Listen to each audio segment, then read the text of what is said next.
It's just us. It's just us. So Mark is right now at SmackDown. So if anyone is watching WWE SmackDown, you might see Mark in the crowd. Apparently his wife surprised him with some tickets. And Cloudy is, I don't know where Cloudy is. Probably in the sky. Somewhere out there. Got caught up watching Ultraman. Probably.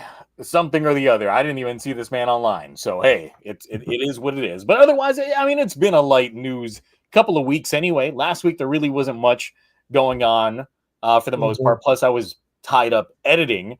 And then this week, we got some stuff. Not too much, but we got some stuff. So, it is what it is.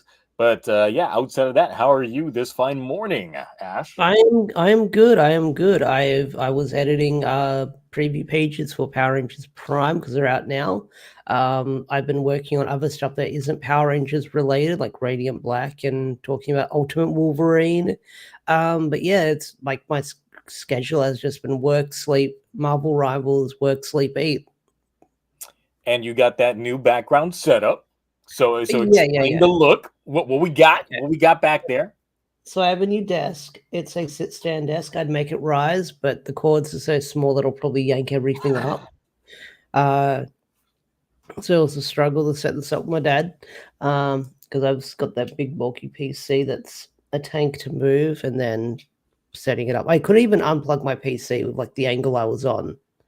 Because I had to explain to my dad, like, it's like, because it's one of those PCs we have to weave the cords in and out of it. I was like, that's going to be like, well, like you have to weave it in from like the inside of the PC to get like the cords out, if that makes sense. So you got a standing desk that's a chore for you to even try and make it into standing mode. Yeah. Well, I'm not that tall. I'm not that tall to make it go into standing mode anyway. Well, you can just look like this. Yeah. That's it. But then we got obviously more background exposed back there, so we see more nice collectibles. Yeah, same background, different angle. Yep. I feel like this is more of a nice angle that I've got going for it. Yep. I mean, obviously, any opportunity to showcase off more toys is always a win-win. Yeah. So. That means you know when you have toys in the background. That means people know you know what you're talking about because you have all these collectibles. You spent money, like it makes it. Like apparent, like if you go back to like my first videos versus now, you've just seen the collection grow, and you know the ensemble just change up. So it's always good to have that little showcasery of your nerdom when it comes to a lot of that stuff. So obviously, people know that I put out my Toku Awards last Sunday. That was a chore and a half to put together. 2 days of filming, over 6 days of editing. At the very tail end of things, I was even putting together the subtitles for it just to make it completely accessible to as many folks as possible on a lot of things and getting the timing set up. And yes, so definitely watch Wingman. Because of the amount of editing and time that I spent into that, I was like, you know what? I need a break. I can't just stay looking at my computer for another second longer. Like, I've been too deep into things. I was ignoring the family and everything. I was just like, you know what? No. It's like on that Monday, I was just like, you know what? I'm taking the family out. We're gonna go watch Sonic 3. I'm taking them out to eat, like watch Sonic 3 for the first time. It was actually pretty nice. It was some good stuff. And then for the rest of the week, I pretty much was just, out working, doing my regular route and routine and stuff. So I was even not checking out anything going on in the spoiler channels or anything like that until I was informed on some shit yesterday. That obviously we got some stuff that came out. So we'll be going over that a little bit later. But before this stream started, we were actually browsing some toys because obviously that's one thing that we always consistently do on here. So I did want to quickly mention that I am now officially affiliated with Tokullectibles. I know, it's a shocker, but I did it.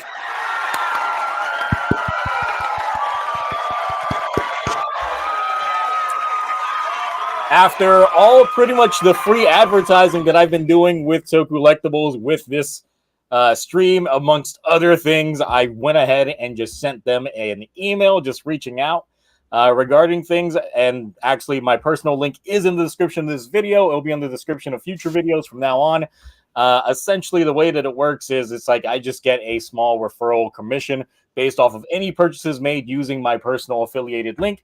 If it leads to enough foot traffic, there might be any future bonuses going on there, but it depends on the foot traffic. So that is just collectible/Zio Agito. So yes, that was some shit that definitely happened while I was in between editing my my Toku Awards, in between all of the plenty of computer crashes that I was having, trying to put that together. I was just like, let me go ahead and just send them an email real fast and just see.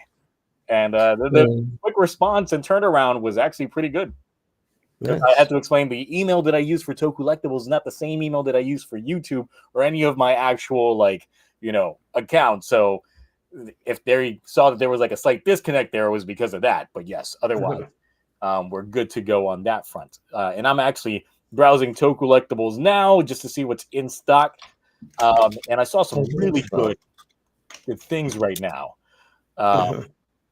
Because I don't know about y'all, but obviously I was shit talking this with Mark last year, probably. But it's at a pretty good price right now. And I might have to bite on it.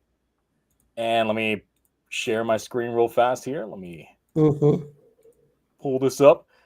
Yeah, so that's Chogokin Disney Super Magic Gatsai King Robo is $150 right now. That's pretty nice. That is a steal, considering they were selling it for $375. That is a good deal right there. So I'm gonna have to hop on that. So yeah, there's even some Geats things that I saw that I was like, man, I might have to buy some Geats stuff because I did not know that they released a red version of the Geats Mark 9, the Geats 9 buckle, and I was like, oh, I don't even have like the Geats 9 buckle in general. I don't have any of them. I'm gonna have to get that. I don't even have the Geats belt in general. I never got it. Like I've got to. Is it worth it? Like 2 years later? I think so. Just because the customizability that you have between all the buckles.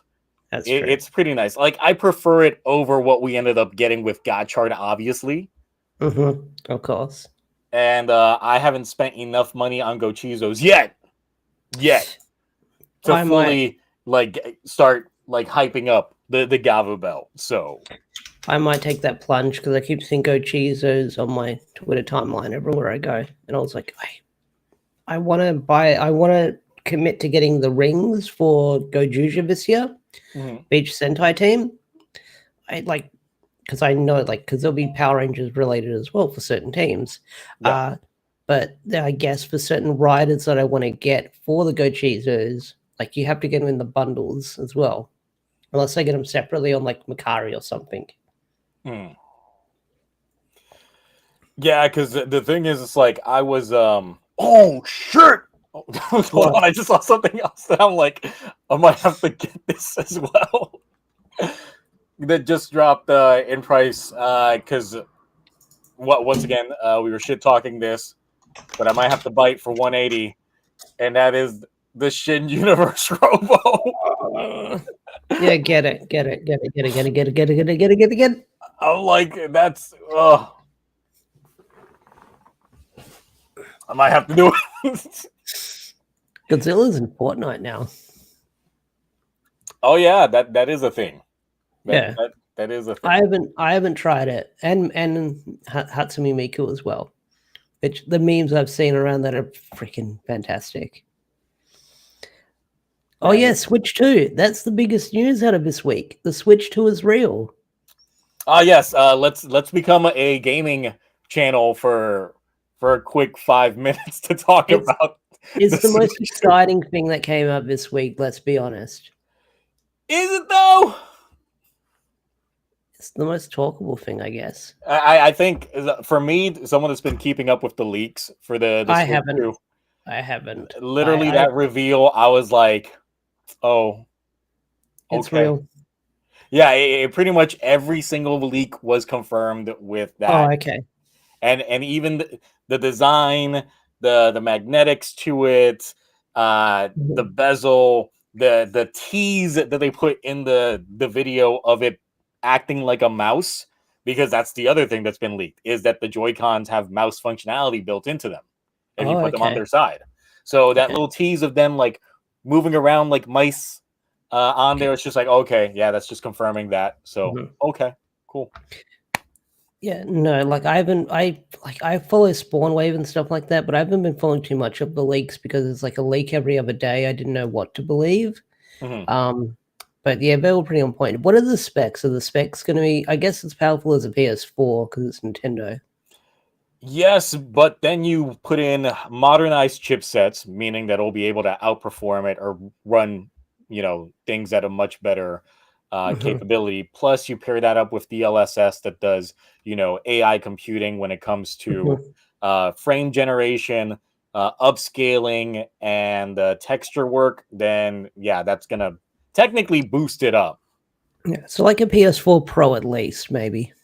So spec-wise, it'll be pretty much from the current rumors and speculations that it'll be around a little bit better than the PS4, but because of DLSS, it will be able to pass off as a modern, console. Nice.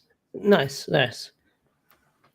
Yeah, because one of the things that Nintendo patented, they got revealed earlier in the month, because the patent went live pretty much on January 1st, is their own version of DLSS that essentially just means that they can take a file size of something that is on a regular console, like say 50 gigabytes, be able to make a compressed version of that to fit on like a Switch cartridge that's only like 18 gigabytes. But because of the computing processing and the upscaling that it's going to do, it'll be pretty much almost one-to-one noticeable with what you have in one that's uncompressed. Gotcha. So that's the thing. But yes, they've got a direct coming out in April, and that's the real thing. I hated that. I thought that was on my birthday. The UK one came out earlier, so I thought it was like February, and then it was just like, that's what I thought. 4th of the 2nd. I thought that was my birthday. I was like, oh my god, that's going to be like the best birthday present ever. And then, no, it was April. That was April. No. So. Yeah. And then there's Mario Kart, but honestly, besides DK looking like his movie counterpart, there's really not much, and also possibly 24 players. Cool. All right. So, just so everyone knows, Ash is not caught up on the Superhero Time shows, but I did spoil to him that Bundrio is dead. Oh, too late. I guess if y'all didn't know that Bundrio died, well, if you saw the thumbnail, that's dead Bundrio. Now, who's betting on him staying dead, and who's on team he's gonna come back like, in an episode or two? Because I really, really hope he stays dead. I'm on team he's probably going to come back because it's Sentai, and usually sometimes we get happy endings with these series. Well, the thing is, it's like sometimes in Sentai we do get characters that die. That's true. And they're dead. But then, like, come crossovers, they pull like crazy shenanigans for them to come back. Sometimes they're spears. Like Abba Killer is, you know, no secret. He dies in the show, but then he keeps coming back. I love that. Keeps coming back in crossovers. So it's like, okay, cool. I did like how Bundrio died because it did come out of nowhere, and it was one of those like Frieza finger blast to the chest moments. Okay, I'll have to watch it. We'll definitely have to watch it, like once I'm done here. It was definitely like probably one of the best episodes we've gotten in a while. And if you were to tell me that Boom Boomger was going to end this upcoming superhero time, I would have believed you, because the way that this episode felt, it felt like the penultimate episode. Because they didn't even play the ending credits, which would have been hilarious if they did, because it's just like, oh, you just killed Bundrio? Well, here he is dancing. So I am actually now back on the hype train, just seeing if they manage to stick the landing with this show, just because of how good this latest episode was. Because honestly, like, this last arc makes you wonder what the hell they were doing in terms of like planning and just trying to have their storyline going on, because it hasn't been hitting for the most part, but it has done better.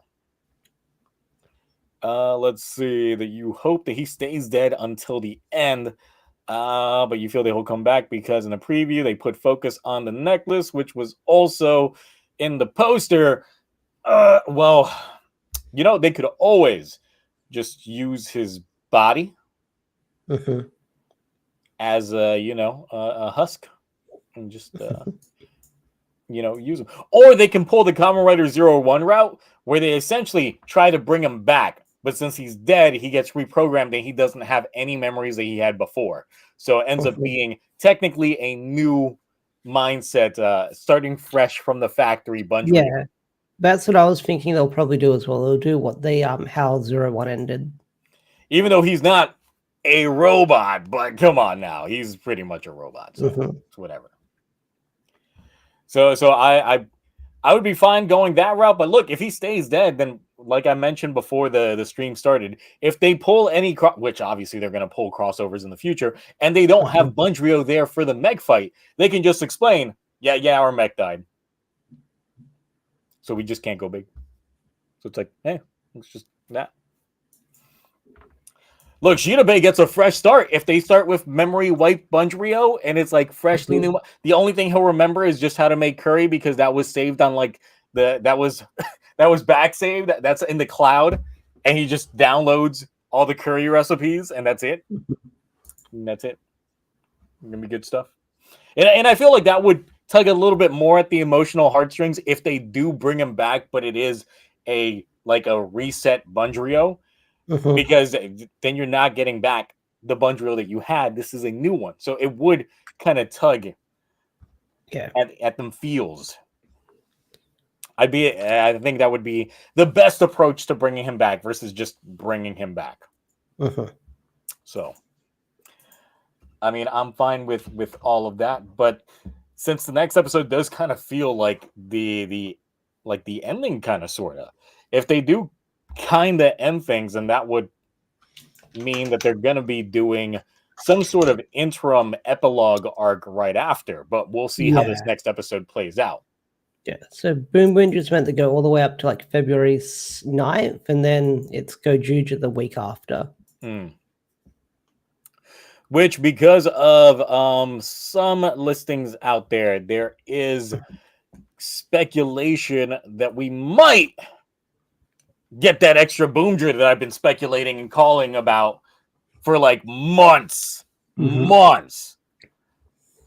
the big thing is that this looks like the Boom Boomger logo in general.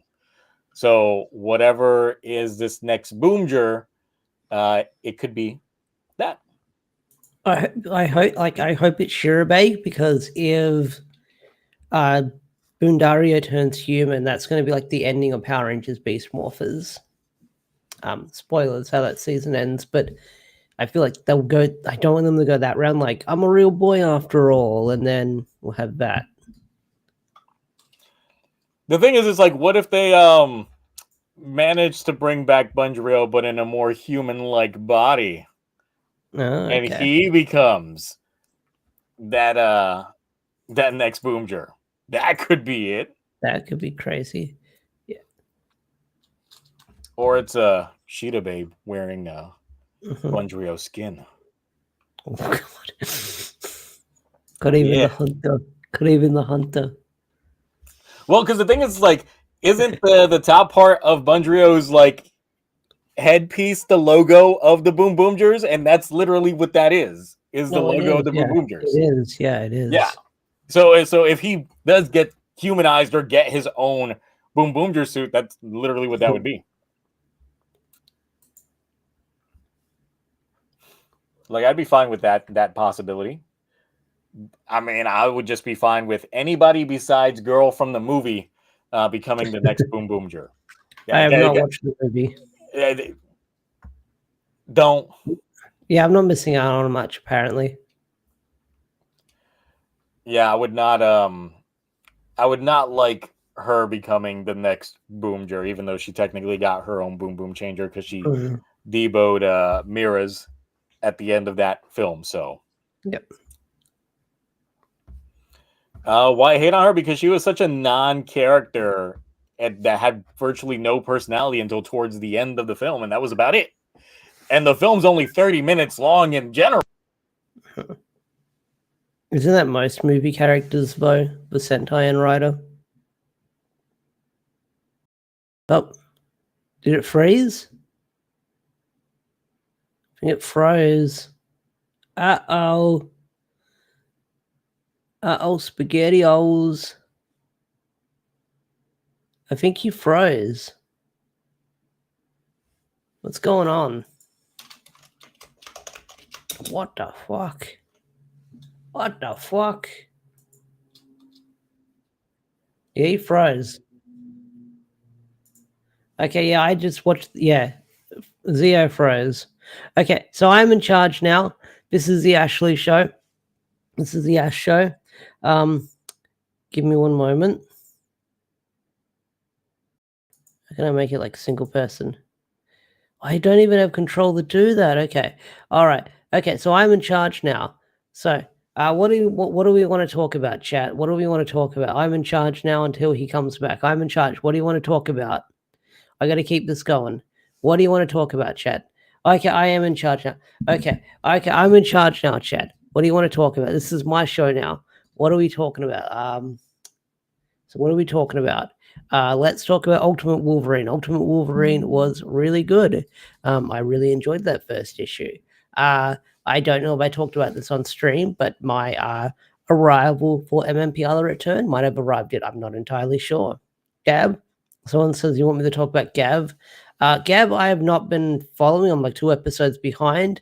I'm going to keep up with it soon. I promise. It's just I've been watching I've been playing Marvel Rivals. I've been watching Sons of Anarchy. I'm very ADHD when it comes to keeping up with subtitles. Someone said TokuTonic Shift. TokuTonic Shift. Power Rangers Prime has been killing it. Like, it had issue 1 sell out 3 times, and then issue 2 sold out already as well. They got a second printing. I'm sure that's going to get a third printing, no doubt about it. Playmates. Okay, so I don't know if you guys know, but the Playmates logo for Power Rangers' toy line has been revealed. Let me pull that up on Twitter now if you guys want to have a look at it. So let's see. Where's the S-Day tweet? I'll go find that. Turbo Rookie took out Zio. He's on his phone. That must be that bad. Yeah. So this is the weird part about it, is like the computer froze, but I still was hearing you the entire time. No, that's the thing. I checked the stream. I was like, are we down? I was like, oh my God, I'm talking on the stream. But yeah. I had no idea what happened. I thought it was just like an input delay. No, it happened. Like, everything on my computer was frozen, but for some reason I could still hear you, no problem. Okay, welcome to the phone stream, everyone. Yeah, while my computer's booting up. Honestly, that was weird because I'm like, if my computer's frozen, why can I still hear you like live? It was awkward. Let me bring it up now on my end. What was the talking? The Playmates logo. So I don't know if you know, Playmates is taking over the Power Rangers toys in 2025 this year. Yeah. And here's one of the, like last night they revealed a logo, or this morning, depending on your time zone, they revealed a logo for it. So here's what that logo looks like. Let me just go share. So here's what that logo looks like. It's called MMPR Reignition. That's all we have so far to go off by. Very low effort. Very low effort, yeah. We'll probably see more of the toys in like later this year. I don't know if there's a toy fair this year. No one's confirmed or denied if there's a toy fair this year, but because of COVID, like it used to be at the start of the year, then they moved it to the end of the year, and then I think they just got randomly cancelled. So Toy Fair got cancelled. The main setback is it's Mighty Morphin Power Rangers. It sucks that they're going to focus on Mighty Morphin Power Rangers, even though it's the brand that everyone recognizes. It's got the most name recognition and stuff like that. And we're all tired of. We're all tired of. And we'll probably buy figures of because money. I might, if Angel Grove Collectibles gets them in, I'll buy them for review purposes, maybe, because this desk I can actually probably set up a good toy review here and there. Because there's been space on the side of my desk if I clean it up a little bit. So I might do that. But if they do other stuff, hopefully, but we'll see what happens. Because some of the TMNT stuff I like, but I haven't bought. I've been wanting to maybe buy the re-release of the 2003 Turtle figures, but we'll see what happens. Like, it's MMPR. It sucks that we never got all the stuff that was leaked through the Lightning collection a while ago. Like a White Tiger Zord, Zap that we were meant to get, a Delta Megazord, Zap. We were meant to get more comic figures, a Shinkenger figure or a Samurai figure, apparently, because there was like a weapon that leaked out. Morphers we could have gotten, unfortunately, but we never got them. We never got the rest of the power, like the MMPR weapons. We never got the bow or the axe, and apparently they were magnetic to form together.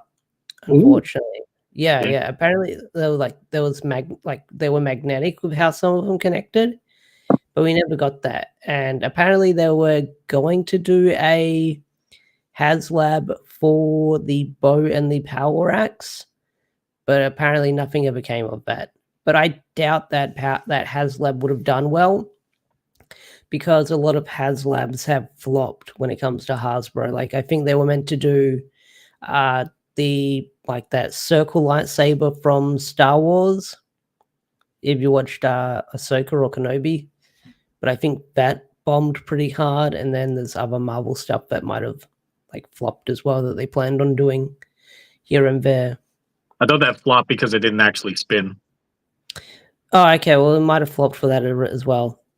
Yeah, because that was the whole gimmick, and then they released the toy and it didn't spin. Didn't spin. Okay, that's probably why it flopped. Yeah. Like, I would like a spinning lightsaber. That would be cool. You just press a button and it just rotates. That was the coolest thing out of Kenobi and Ahsoka, whatever like that lightsaber was in. That was like the coolest looking thing. But yeah, let me just close that because I'm done talking about it. But there's that going on. What does Daichikun Tring say? Theorized due to Disney involvement, Wild RPM, they can't release toys. No, they can release toys from Wild Force to RPM figures, because we got some figures around that time. We got Dino Thunder figures. We had the entire team of Dino Thunder released. And then we had a Wild Force figure released. I'm trying to think what other figures we got Disney era when it came to Lightning Collection. We got SPD figures. We got the entire SPD team and the A-Force figure. We got them. A-Force. A-Squad, whatever it was called. Whatever. I did not like those suits at all. No, I'm not the biggest fan of them either, because they're just recycling the in-space figures. not in space suits with motocross gear. I nearly bought Deca Ranger on DVD, but then it was like $100. I was like, I'll find other ways to watch it. Because apparently you got a nice Blu-ray from Toei.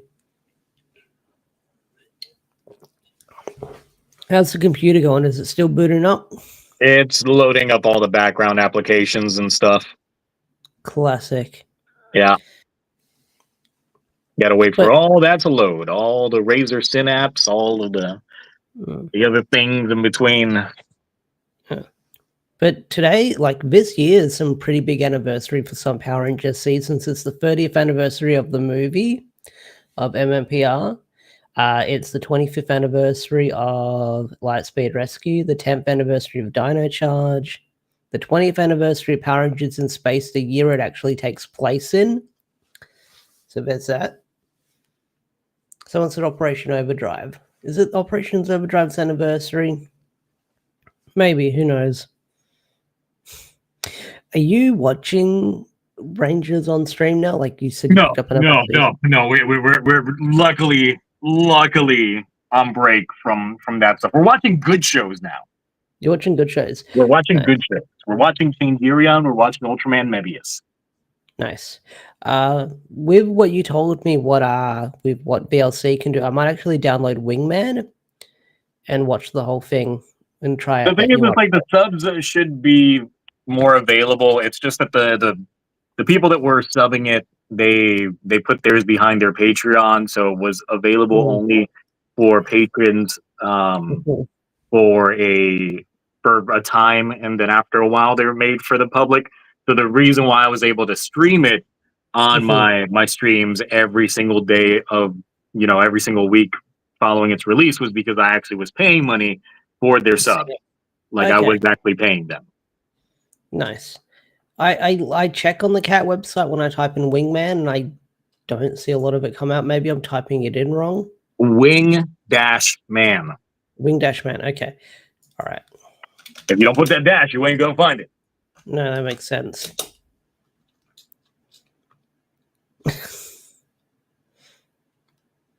Here, I think I got just about everything back up.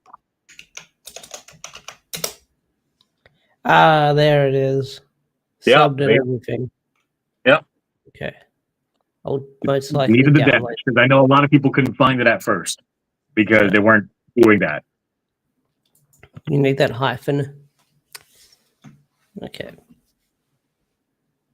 Now I'll definitely give Wingman a watch. I'll definitely get my ticket machine out, as Cloudy says. I got my ticket machine out for the Blu-rays, the Blu-ray remastering of the Digimon movies that Discotek put out. I will buy them eventually. It's just money. Because I don't know if you've seen those Discotek remasters of Digimon, but they look really good. And recently they went back and did the first 3 movies. Oh. Now, give me a second. I'm about to join in on PC. So all right. Yeah, okay. Don't want the echo to come in. Yeah. Hyphen and Wingman like Spider-Man. I like One Punch Man. No, that makes sense. That makes sense. Okay. Okay. That makes sense. All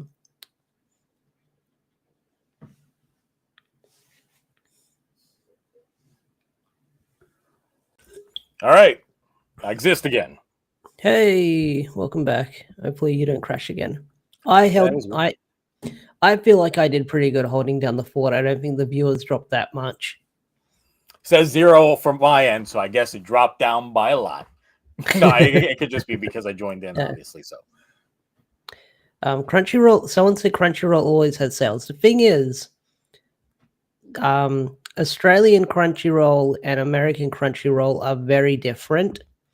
Because I tried getting Gates from there because, they took down whatever it's called, Right Stuff.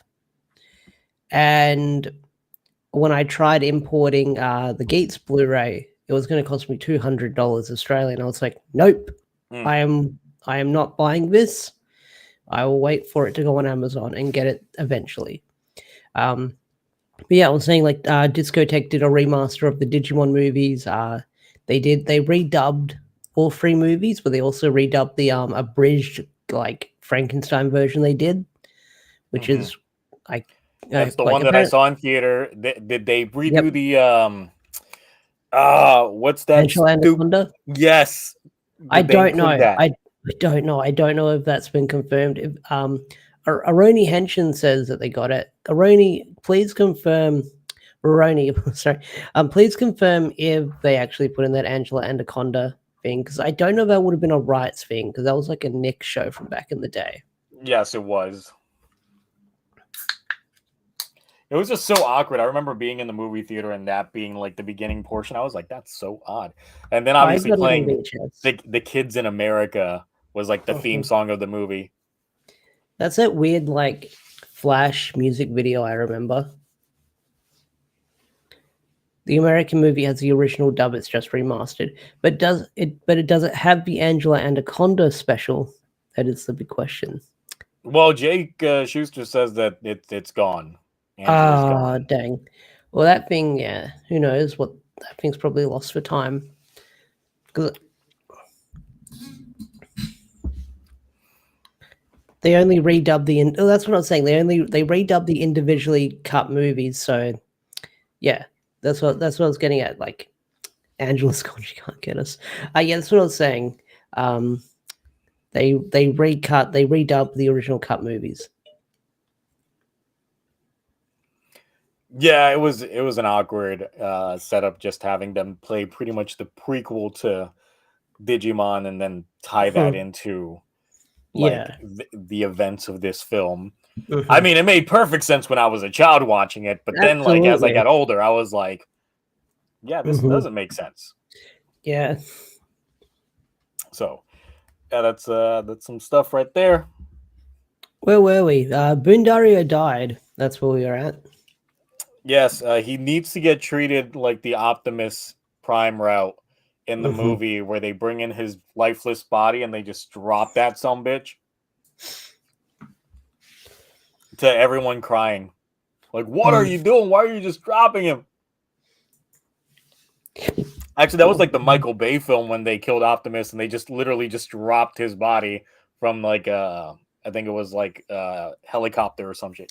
It was something dumb, but it just visuals. It was like, man, the disrespect. But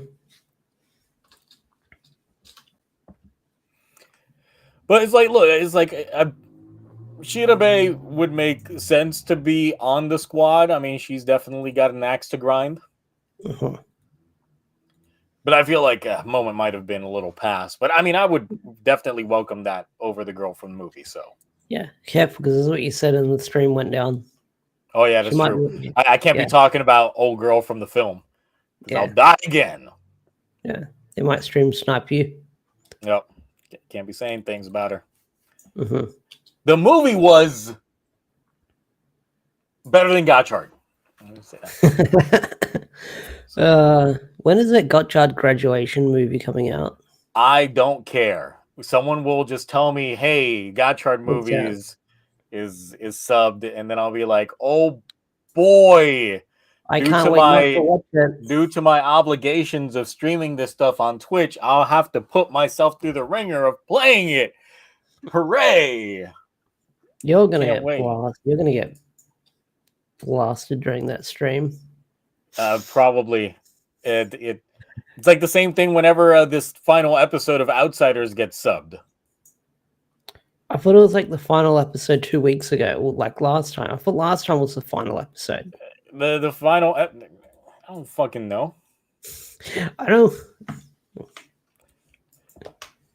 Did the final episode get subbed? Did I stream it and just like don't remember ever streaming it? Like, did I get that fucked up? I don't know. Sometimes it'd be like that. Sometimes it'd be like that though, where I'm just like, man, I don't want to watch this. I'm just gonna get plastered on stream, and then it's just like, yeah, we watched this. It's like, fuck, I don't remember. So it's just like, nah, this is terrible. The thing is, it's like Ultraman Arc ended. I think today was the last episode of Ultraman Arc. So I'll have to binge it because I watched the first 2 episodes of Arc and I never finished it. I tried when I went to Bali. I tried using YouTube Premium to download all the episodes like that was out, but because I was like in the airport terminal, the reception wasn't the best. So it would, terrible. Yeah. Oh yeah, so yeah, today was the last episode of Arc. So yeah, that will be something that we'll be watching on stream. Because we have also been terribly watching these episodes of Armor Hero Star Ray. Ray Star, whatever the fuck it's called. Terrible pacing Toku show where it's 13 minutes long per episode. Pacing is through the roof, and that is also including its intro and its outro. The most abrupt endings I've ever seen in the show ever. Shit. So that's currently our replacement for Wingman, and it's not a good replacement. I need some more Toku shows to get announced for 2025. Where is that Garo 20th anniversary project at? Let me see that. I don't know if you saw it, but what they did on Garo, they uploaded one of the series, but they added it the entire series into one big playlist. So it's 10 hours long of the entire series. I did hear that they were dropping the entire series for free, just in celebration of the anniversary, and that's good. I mean, more people should check out original Garo. I did not watch the Red Ranger Isekai. Honestly, it's hard for me to get back into some animes nowadays. No, I feel like a lot of animes nowadays just feel way too manufactured for me, to the point that it's hard for me to get into them. I find myself revisiting more older anime than I do even trying to see any of the newer stuff. I haven't watched the Red Ranger Isekai anime, mostly because it's Isekai and I can't get into Isekai. I like the concept for it, and I like the designs. All the Kizuna Rangers, they're all voiced by Sentai people, actual Sentai actors, which is the original team that Red Ranger has. But it's Isekai. I can't get into it. As soon as I saw that first trailer, and it's got the big boob mage girl, and it's the thing is, Isekai's kind of been around for a while. If you think back at some of the anime from back in the day, technically Isekai's been around for a while, but it just feels right now is its big heyday boom. Because my favorite anime, which is Fushigi Yugi, technically would qualify as an Isekai. Things like El Hazard was an Isekai. Inuyasha technically is an Isekai because she gets sucked into the past. That's true. So yeah, there were a lot of shows from back in the day that were essentially what would now be defined as an Isekai. But the true definition of an Isekai technically didn't start until we got that hack. And that's where the whole people getting sucked into games or game world thing started becoming a little bit more prevalent. So but yeah, I do feel that's the common anime subgenre is Isekai now. So I'm just man, it's so constant that I just don't see it. Don't matter too much. Let's see here. But I might check out the first episode just to give it a shot. Yeah, I'll probably do it as well. I said I was going to review it, but it's an Isekai anime. I can't. I can faint. We'll see how it goes. I read I like some of the manga stuff I read, but I don't know. Yeah, Digimon's an Isekai. Dumbind definitely an Isekai. Escaflowne Isekai. They're all of them are essentially Isekai. We just didn't have a word for it back then. That's true.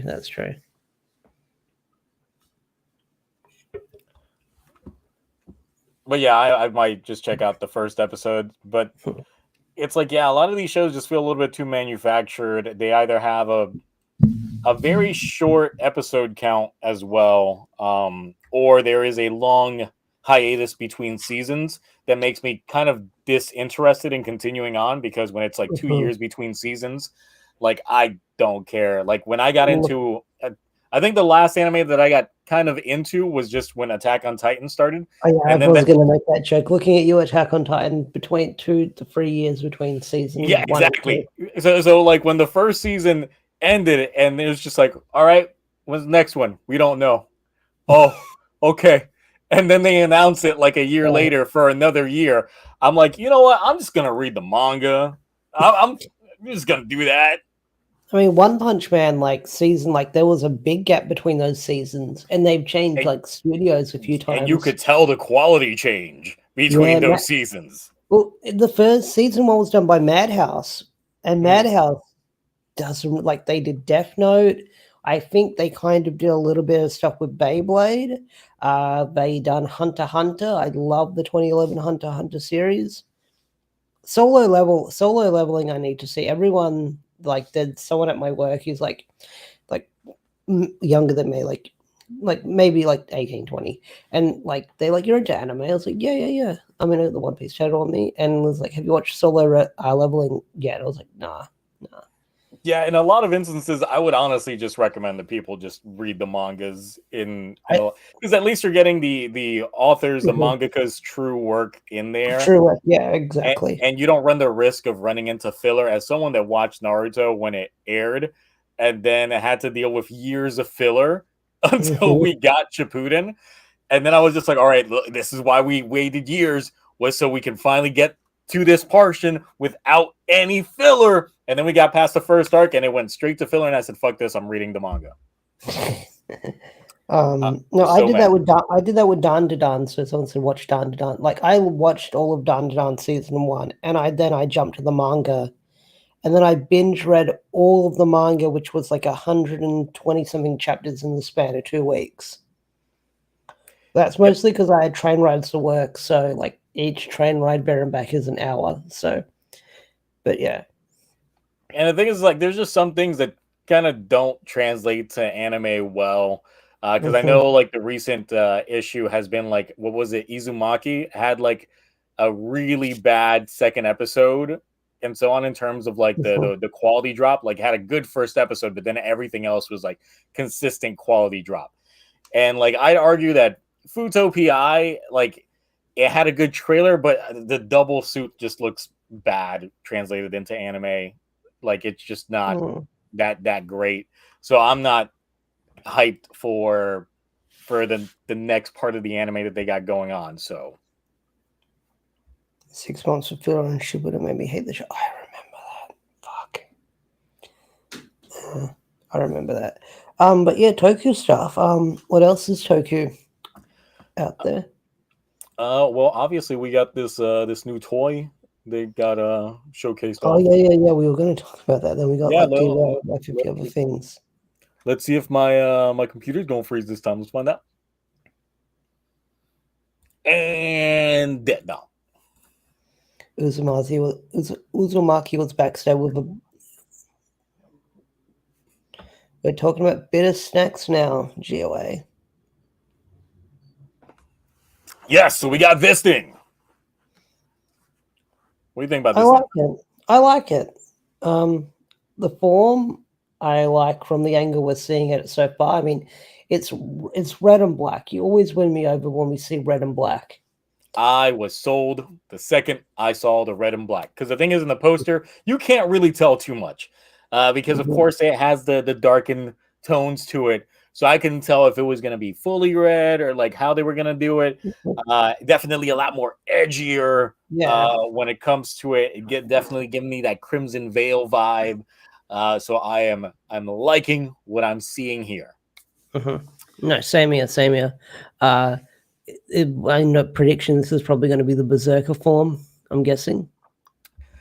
That's the thing. It's like, I think this is a completely different person. I don't think this is Shoma.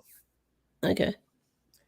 I really, especially since the Gavu's changed dramatically. It's got the Jigan eye going on for it, because it's got that third eye on here. So appearance is completely changed. Yeah. Of course, the Gochizos are all dark variants on what he's already got. Yep.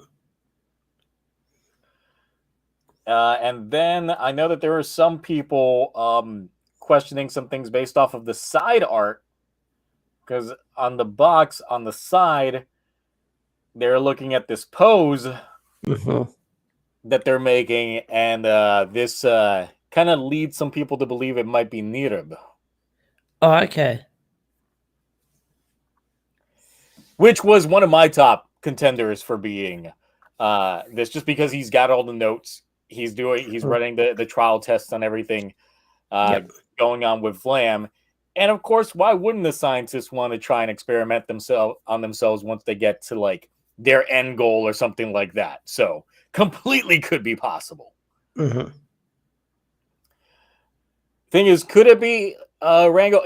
There's a possibility once Rango finds out what Niram has been doing with, his asset that obviously couldn't be, used or be exposed and is completely being exposed. Mm-hmm. But hey, there's that prospect as well. Orb split personality. The thing is, it's like if they randomly pull that Shoma's got a split personality, I'd kind of be upset because there hasn't been a proper tease of him having something like split personalities. Yeah. Usually you try laying the groundwork into that a little bit ahead of time. And it can't just be like the whole memory like dip thing. I've been falling off a little bit when he has those like weird where the camera shakes and everything gets all like distorted. Has anything come of that, or is that a bit of a spoiler? Like when he got showed the photo and then he started like freaking out. But that's the thing. It's like that's only happened that one time, and it was only when looking at Hanto's mom. The only time we got hints of that again was just when we had Shida and Jeep talk about their memories on how they remember their interactions with Shoma and their dad when they were younger. Yep. Which just implies, there's got to be some sort of memory tinkering and stuff like that. But there hasn't been anything to fully tease on some shit. Or this could actually just end up being a whole new character in general. Just have not been introduced yet. For all we know, Shoma might have a twin brother that we don't know. Called Doma. Yes, it has to be Toma. Okay. Oh yeah, Toma and Doma. And he wears he writes books. He's an author of some sort. He likes hats. That's how you know he's a bad guy, because he wears hats. Yeah. His appearance is like he throws his like hat at the ground and it sparks and does like these special effects.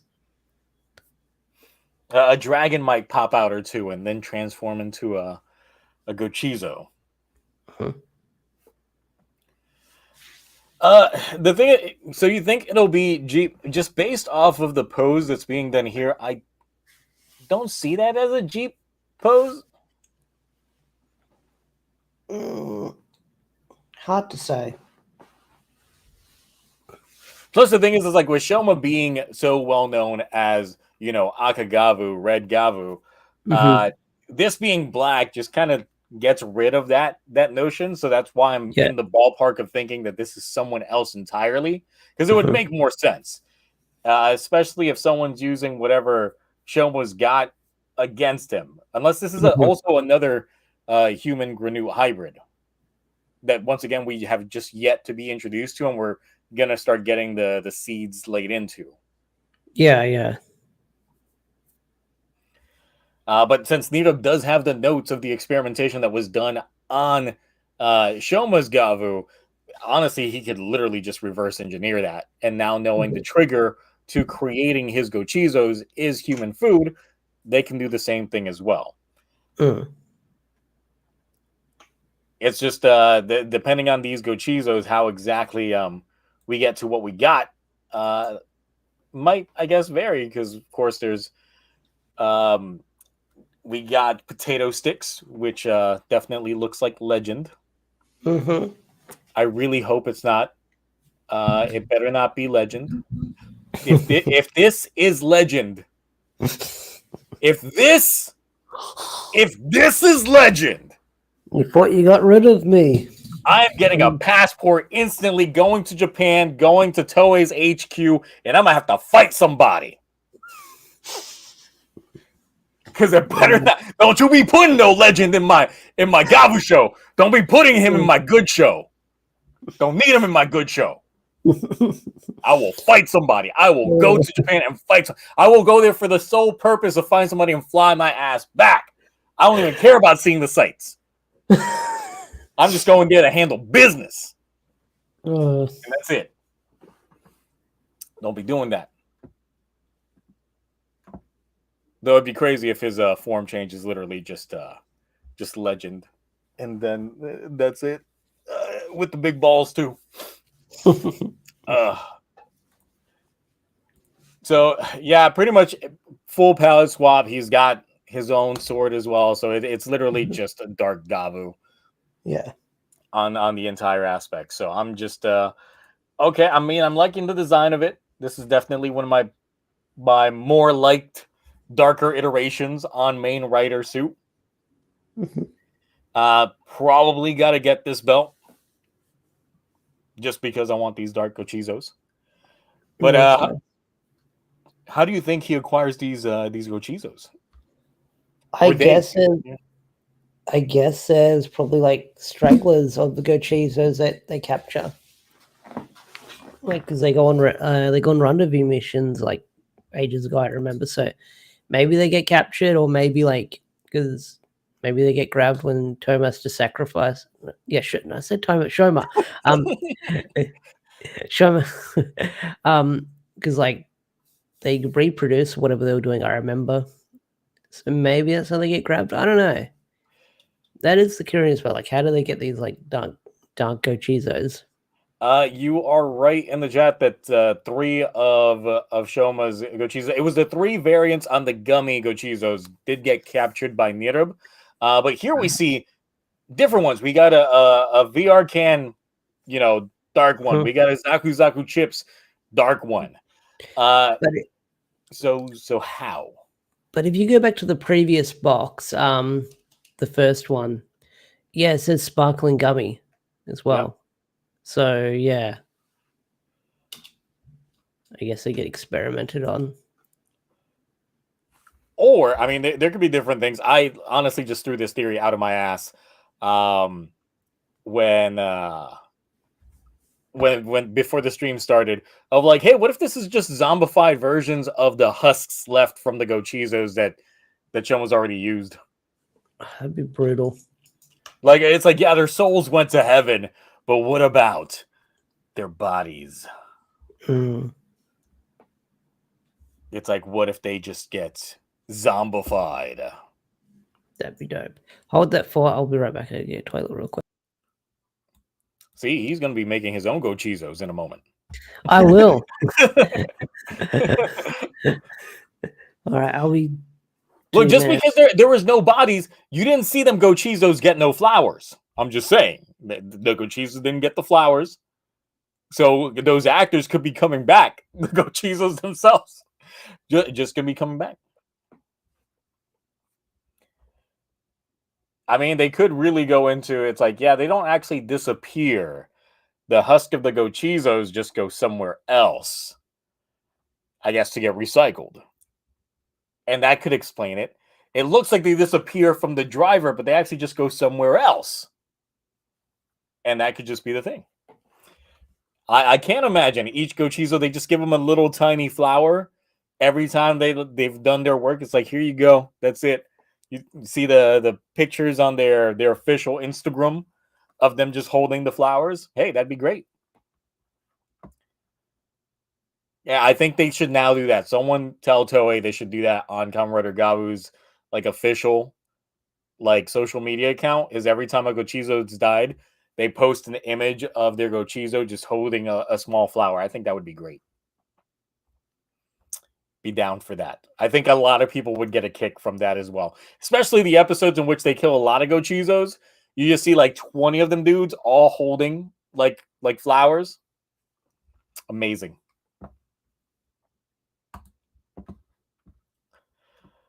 But I am overtly curious on who this could be. Like, yeah, it could be any of the Stomach siblings, but I really kind of hope for maybe someone new, but it's probably someone that we already know at the moment.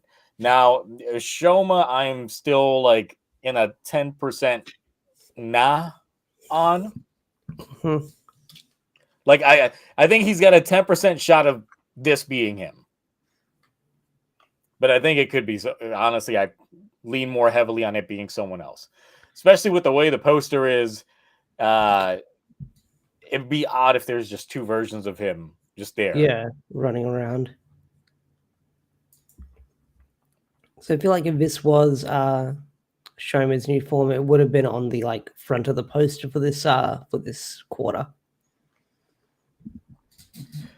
I mean, the other thing that it could be is the thing is we know Shoma's dad is dead, but we don't know how he died.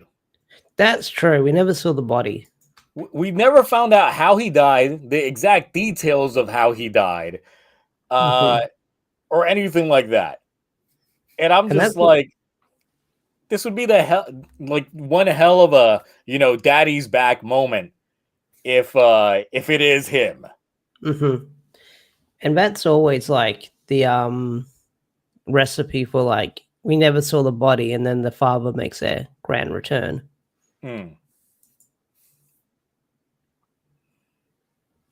Because until they completely elaborate on how he died, we don't know. And the thing is, since they never cast a human actor for Shoma's dad, that's always free range. Considering that we have seen it for the Granoots already, where their human counterpart has a completely different voice from their Granoot self. So they could literally cast anybody to be Shoma's dad's human form. It doesn't have to be the voice actor, strictly because we know that is actually a thing that they've already established within the context of the show. Right. So I'd be pretty curious on that front. It could also explain Dente being already in the human society, whether or not he helped out Shoma's dad in terms of acquiring a form like this. Oh my god, if it was Jin from Amazons, might be peak, but at the same time, it's just Didn't the actor recently get into some hot water over some DA with his wife or something? I didn't know that. I didn't know that part, but yeah. That's where I'm just hold on, wait a minute. There was some stuff that happened recently. We ain't gonna elaborate any further, but that's some things.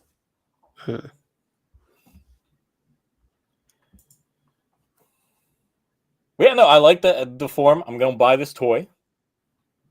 I gotta get the good Chizos. I gotta buy them all. Gotta spend that money. But what are some crackpot theories you guys have? Let's see.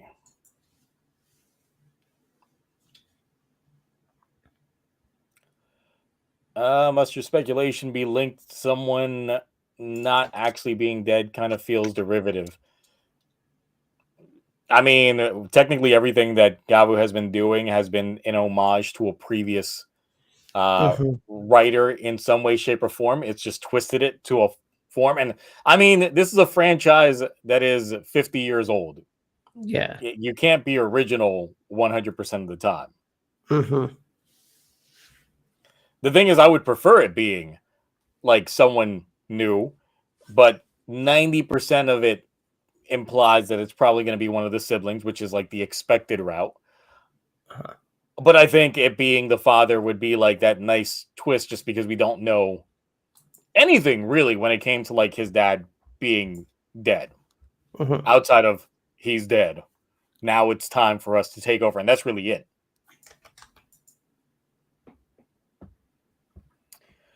Let's see.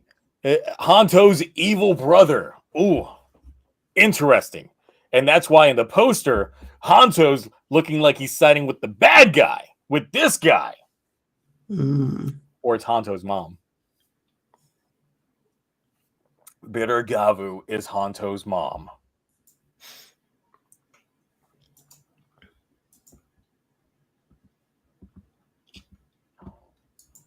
Zanto. That's a name, all right.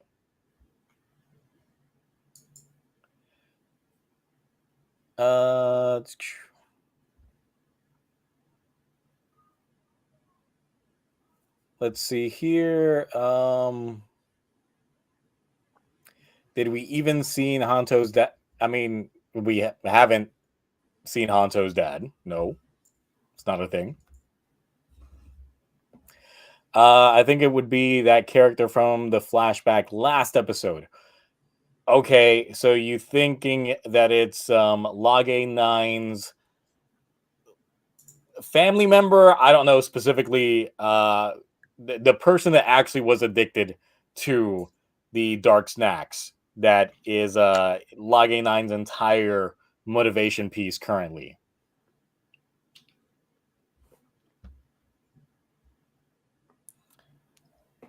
Thing is, if you're sticking with Doppelganger is just gonna make me feel like it's another X8 plot point. Because once again, it's like you argue on terms of what I'm saying is derivative, but a doppelganger would also be derivative on what we've already had in Rider before. Once again, it's been done. Also, Kamen Rider Kabuto literally had Dark Kabuto be another Tendo.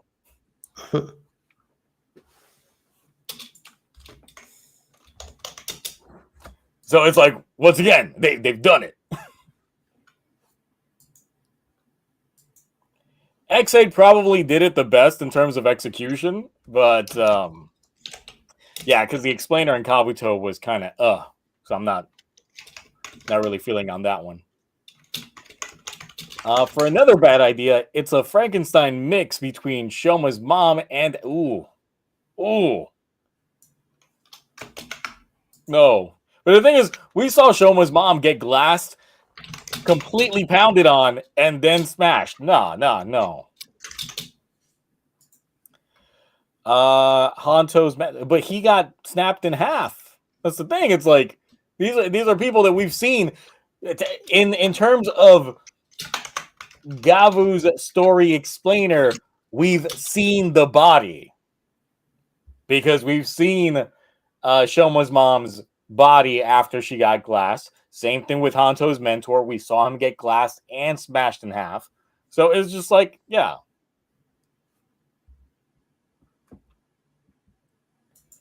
I mean, even if they got the bottom half, it's what? You can't just unite glass like that. What are they going to do? Glue the glass together? They take it to Safe Light, and they're like, yeah, repair this glass for me real fast. And then they make it good. Or Shoma from another future, like, no, thank you. I've already been set up for disappointment once. I don't want to get it again. That I feel that would be the brick wall that ruins Gavu if they legit pull like, I'm future you. And I went down this path. And then I'd just be like, all right, I'm out. This is the brick wall. This is the moment that I was waiting for. This is where all those comments from those parents start seeing fruits come out. This is it. Do you think like all those comments from the parents is actually going to make Toei buckle? I hope not. Once again, we won't really see the results until February. So until Gozuger starts, we won't really start getting an indication of, hey, something's going on here. Something's feeling a little different. Right. Look, if this guy likes spicy food, then he's my guy. It's probably me. For all I know, I could have been casting this and I just didn't know. Because all I do is have spicy foods. Oh, I got the last dab right here. Be all about that spicy food. The granute that took Hanto's mom could be a possibility. It could be that. I know some people were pointing to the appearance of the belt itself looking a little wolfish. But I'm just like, those are just angry eyes. Yeah. It's just USA Kirby box art versus Japanese Kirby box art. They just put the angry eyes on them. What a reference. Or US Crash Bandicoot versus Japan Crash Bandicoot. It's a style choice. You just got to be angry for Americans. It's the only way we can relate. It's got that edginess. Yeah. That hangry energy. Yep.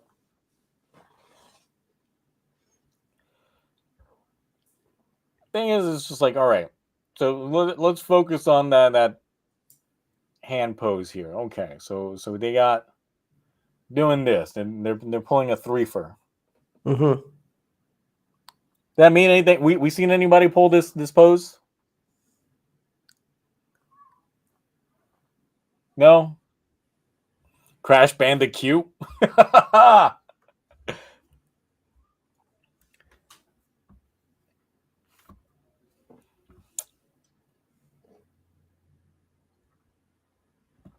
Let's see. Well, ultimately, it's either going to be a character we know, one implied before, a new one, or technically new, but also kind of not. Yeah. Look, as long as it's not the movie writer that they just threw on the poster just to be in the poster. Right. Like, remember when Legend was in the Gotchard poster and then he didn't appear? But then the next time he appeared in the poster, they made him big, so he kind of had to appear. But the first time, he was kind of small, but kind of in the background. And it was just like, why the fuck are y'all here? You gonna show up? He didn't show up.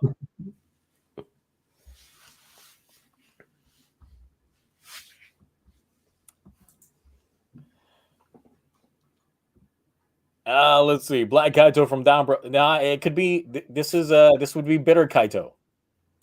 Yeah. So they just get Kaito's actor back again, but this time he's going to be in Gavu, and he's just going to be Bitter Kaito on the fact that he didn't get to appear in King Oger, nor Boom Boomger, nor Gozuger. So because of that, he's bitter. He's salty. Like so he's shown up. He's crossed the mediums. He went to a different show. I wish they committed to that some more. Well, their 5-year plan didn't work out. Yeah, unfortunately. Let's see. What else? I'm thinking someone who was created. The thing is, I would prefer that. Once again, I would definitely prefer it being proper experimentation with something else. Or, if it is a Shoma clone, let it be that they literally just created a Shoma clone. Or the twist could be that there's multiple Shoma clones. Ooh. Because once again, when I translated the Granute text in the original experimentation document that Dente had worked on Shoma, once again, that said that it was an autopsy report. Autopsy implies that he died. Oh shit. So if there was indeed a situation in which Shoma did die and they were still experimenting on him afterwards, there could be the possibility that they had made multiple variants on Shoma, and he's not the only one.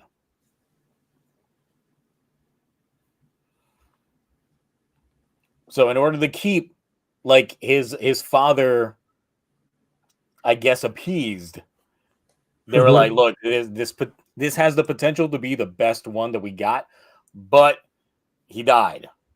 So let's clone him. You might be onto something there. And the thing is, it's just like within the document itself, they actually spell Shoma's name 2 different ways. There's the proper Shoma, the SH. Then there's Syoma, which Syoma. So they do spell it multiple ways, but the thing is, like, I feel that could just be the translation team putting the text on there, because there is the proper Roman name of Shoma's stomach in English Roman, text, proper translation. But then there's Shioma Stomaku on like the bottom portion of it when you translate it, which is still the same thing, but it's, going more based off of the Romanji iteration of the name. Right. So yeah, there could be the possibility that there is another Shoma clone out there. And it could be that the reason why Shida and Jeep had the mentality of you remember things differently than we did. Maybe there was a version of Shoma that was just a dick. And literally just ruined the relationships between the siblings. It's just like, God, this guy's a dick. I hate this guy. And that's this guy. So, I mean, it could be a possibility. I would actually be more looking back at all of the translations that I've done before based off of the Granute language and the text that we've seen so far. That could be a good contender on there. Plus, I mean, we know that the actor has the chops to put in a lot of feeling into his role. So hey, if he plays two versions of himself, hey, more power to him. Once again, that's the fun thing about theory crafting. You could just come up with a theory on the spot based off of everything that you've gotten before. So yeah. Bitter Gavv is the real Shoma, and the one we know is the clone. That could also be a possibility, just because since all of these Gochizos kind of look like, once again, zombify the evil versions of the ones that Shoma currently has.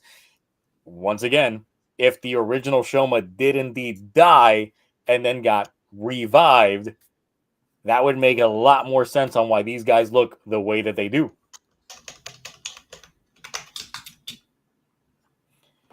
And once again, it's if that actually ends up coming to fruition, then that means that they definitely have been cooking, because that's once again a research note paper that was done in it before we even hit the 10 episode mark. Mm-hmm. That all you had to do was translate the Granute text, and you kind of got those hints there. Which, I mean, it's kind of like the Grongi text that we had in Kuga. If you Kuga, sorry. Yeah, in Kuga. If you had those translated, you kind of got spoiled to the story in terms on the Grongi side of things. But if you didn't get them translated, aka the regular TV airing of things, then you were left with a little bit of shock in terms of the revelations that happen later on. That's why when I tell people, if you're going to watch Kuga, if you got the DVD, make sure that the Granute text, I mean, not the Granute text, but that the Grongi text is not automatically translated for you if you want to enjoy the experience and not get things spoiled for you. The second time that you watch it, it's kind of like New Game Plus, because then you'll have those translations and then you'll be like, oh, okay. Yeah, they were definitely cooking. So it kind of makes it worth it watching it for that second time, just because you already know the story, and the shows actually already knew the story for you. They were just, you just couldn't understand. So I'm feeling that. Definitely feeling that.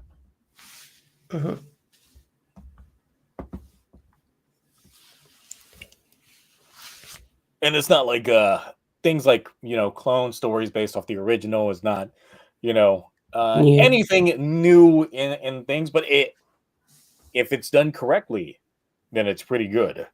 No, absolutely. Tales of the Abyss, anybody? Have not played it. It's good. It's good. It's a good one. You've had 20 years. Okay. And it didn't it get a Switch port? No. I think it did. I know Vesperia did. I don't know if Abyss got one. I got it on PS2. And I think it got a 3DS port. I might be thinking of that, maybe. So, a lot of different things going on there. But yeah, I guess that's mostly it when it comes to the Gavu stuff. I haven't seen anything much pop up in terms of the spoiler mill on things. So no, I haven't either. Yeah, I think it's been kind of slow just because we got the Goes User conference going on next weekend. So that's going to be they don't want to take the wind out of those sails. No. And I don't see a lot of leaks floating around for Gavv, or compared to other stuff. Because I remember when stuff like the Geats and the Gotchard stuff would be floating around on the timeline, but that would just catch my eye when I would be scrolling. But I have not seen a lot of Gavv stuff here and there. I've seen some stuff, I've seen some rumblings, but not a lot. Yeah, just trying to catch up with all the spoiler discussions in the 2 weeks that I had been ignoring it. Yeah, I don't really see anything too major in terms of that front there. So there's really not too much to talk about unless people want to fight over some of the winners that we had during the Toku Awards this past weekend. I have not watched it yet. I do apologize. Well, I put in a lot of work for you not to have watched it. Sorry. Either way, I did use it as a platform to tell everybody to go watch Wingman. Nice. Yes, Sachika won Waifu of the Year award. I was devastated. Y'all have not seen those mid-ass I paid money for that mid-ass photo book, expecting to see some goods. I got no goods. There was no goods. Definitely zero goods. Concave goods. Negative goods. Like, Glowz didn't even make it anywhere near. I'm just like, whatever. Wait, who was Sachika up against if she won? So it was Sachika, Grota, Sanoni, and Jasmine from Deca Ranger were up for Waifu of the Year this year. And she lost. She beat all of them. So Sachika won. And I think it's because of all of the Gavv fans out there just trying to put everything that's Gavv at number one. Because I feel like that's the situation that we were running into. Recency bias. Pretty much. But well, to be fair, compared to like the other characters, like because you can't really put Gotchard characters in there. But yeah, that's more of a new one you could put on there. I mean, in the awards themselves, I kind of break down some of the really close matches that we had, because literally the first award of best repurposed suit was a technical tie. It was a statistical tie. But when you actually broke it down, there was a 1-point difference between the winner and the one that actually won. I mean, the one that was in second place. Which is funny because actually the one that was in second place was in lead the majority of the time. It wasn't until like the final hours that the winner of best repurposed suit got best repurposed suit. Yeah. So there were a lot of nail biters there. But then there were other things that were just a sweep, and definitely Gavv took way too many awards. Way too many awards. More than it needed to. But yeah, that was the expected result on some things. I was just like, man, y'all got to diversify yourselves. But there are some people out there that are too hesitant to watch anything besides Rider and Sentai to check out some of these other Toku shows. Sprinkle your horizons or your palettes, people. Yep. Especially for a medium like this niche. Like, there's a ton of animes out there, but there's only a handful of Tokus that exist in any given year. And in a year like last year where we actually had options, variety, people didn't take it. They should have taken it. So. Well, the thing is, it's like King Oger's sweep we didn't really have much last year. It's like, yes, we had Blazar, and I didn't expect a lot of people to watch Blazar. But we also had Gotchard last year. And remember, that started off awful. And Geets was ending not so great. Yep. So who did it realistically have for competition? This year was stacked, though. This year we had proper competition. I haven't gotten Mark's proper feelings on things. He did say that he watched it when we were playing Marvel Rivals the other day. But once again, we were playing Marvel Rivals. So we were more concerned about Sue Storm's ass. So that's the entire thing.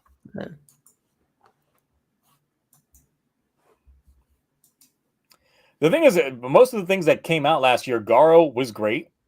Yep. I kind of recommend that you watch the Ryugaverse shows if you're going to get into it, just to get the full context of things. But otherwise, it's still a pretty good standalone thing, as long as you understand the lore or the world mechanics for the Garo universe. Kind of varies from entry to entry. And most Ultraman are very standalone. Like Arc is standalone, and I actually am enjoying Arc and would recommend it for a lot of folks. And once again, Wingman is completely standalone. It's a new show based off an 80s IP that was a manga, and then it had an anime. But this is kind of more brought to modern times.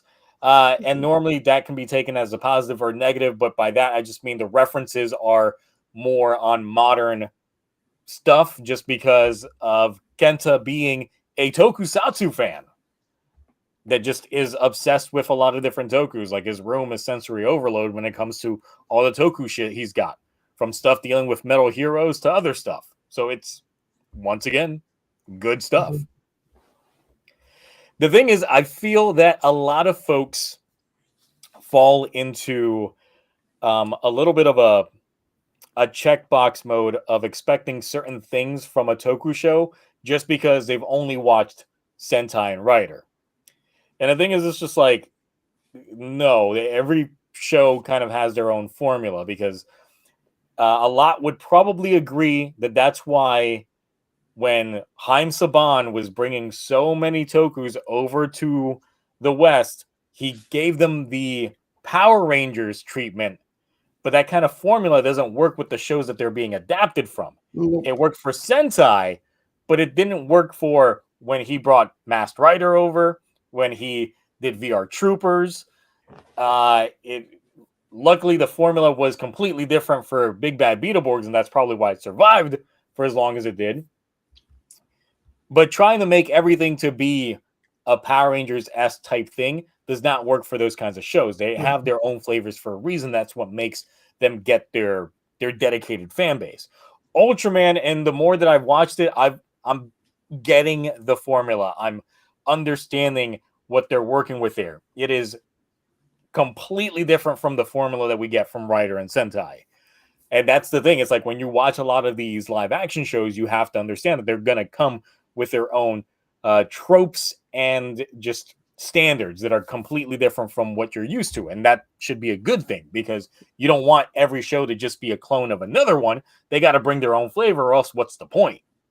It would literally be like, oh, this show is copying that show.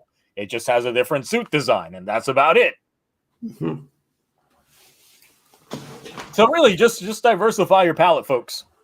Like, I haven't seen too much of it. I did, like, during that one Toku Rewind, rewatch the first episode of Dogengers, and that's another show that has had multiple seasons, has its own flavor, different style, but you just got to give it a shot. And with the Toku shows that we had back in the 2000s, I made a whole video on it, talking about the Toku Renaissance that we had in the late 2000s with the Chosation franchise that only lasted 3 entries. You had Cutie Honey the live action Sailor Moon. All of them feel different to Rider and Sentai, as they should. And that kind of formula just works for a lot of them. It's good stuff. You just got to try and reach outside your comfort zone to give some of these shows a shot. Like, I'm loving Changerion right now in Toku Rewind, and it's so different from all these other shows. But it's definitely peak right now. It is probably the most hilarious thing I've watched. So yeah, that's my thing. Is just like, look, if you're into this medium of tokusatsu, do yourself a favor and just check out some of the other stuff that it has to offer, because if there are more eyes on a lot of these other shows, it could cause a bit of a resurgence on these franchises. And as much as we have folks that grew up on anime that now they're older and they want to get into the animation industry, I would only hope that people that get into Toku when they're younger, or, you know, grew up on the stuff and checked out some of these other things, that might want to venture into making their own Toku without just trying to do a adaptation of a Sentai season with, you know, just regular folks. Like, try and have some originality on some things.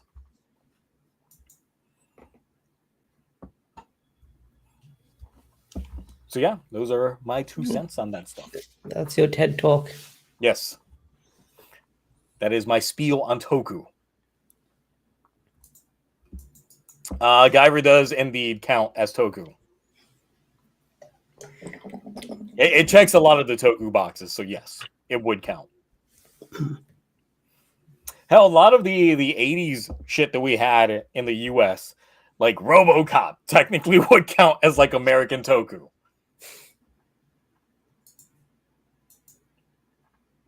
And that's all right. It's all right. That's all right stuff.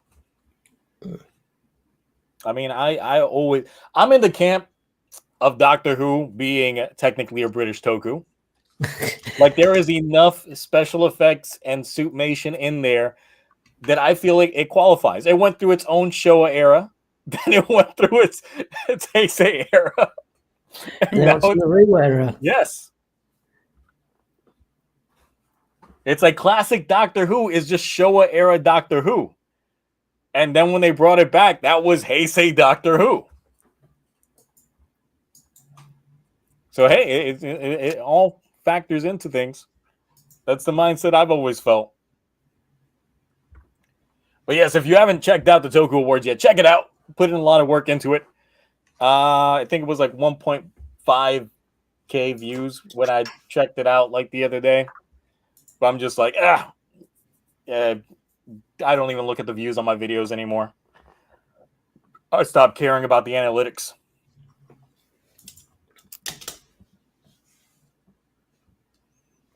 I would say a lot of the classic Star Wars stuff is. Modern day stuff, mostly not a lot of suitmation. Not a lot of the animatronics that they put into things. Mm-hmm. Disney just has a different flavor than how George Lucas was doing it, because George Lucas was all about taking advantage of like the practicality on some things, except for the Clone Wars or the Attack of the Clones. Episode 2, that film, that hot garbage of a film that's stuck at 540p and can never be remastered because of all the CG that was used in that film.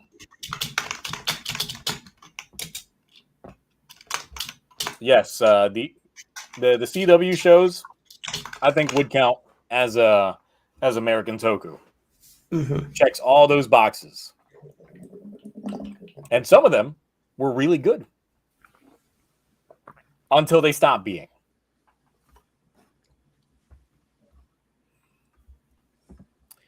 Let's see. Anything else that we got here? Let's see. There's a RoboCop show on Tubi. I didn't know that. What? Do you mean the animated series, like from back in the day?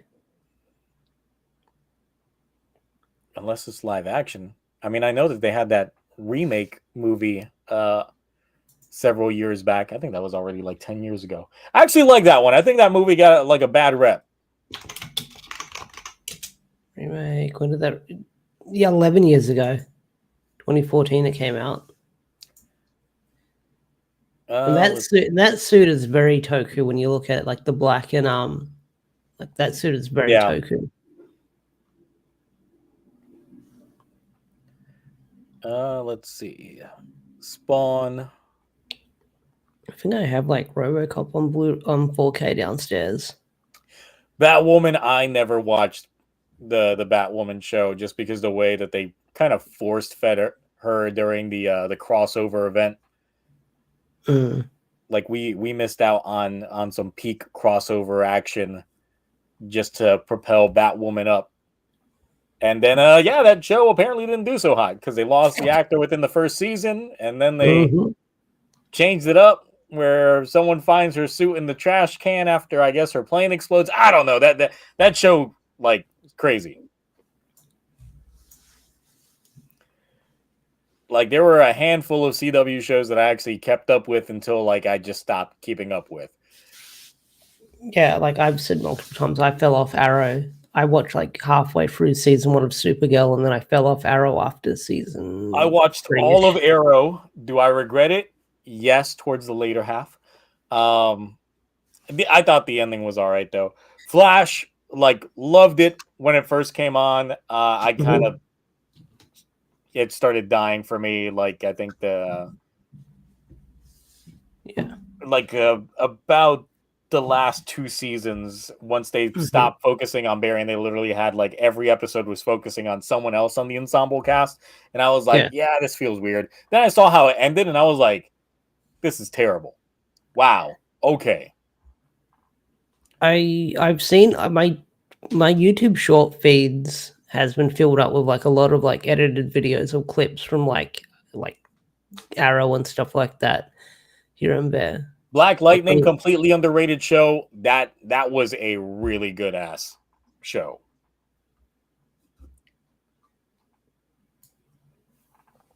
Didn't care too much for Supergirl because, of course, it was on a different network. Then during season 2, I gave it a shot. Didn't care too much.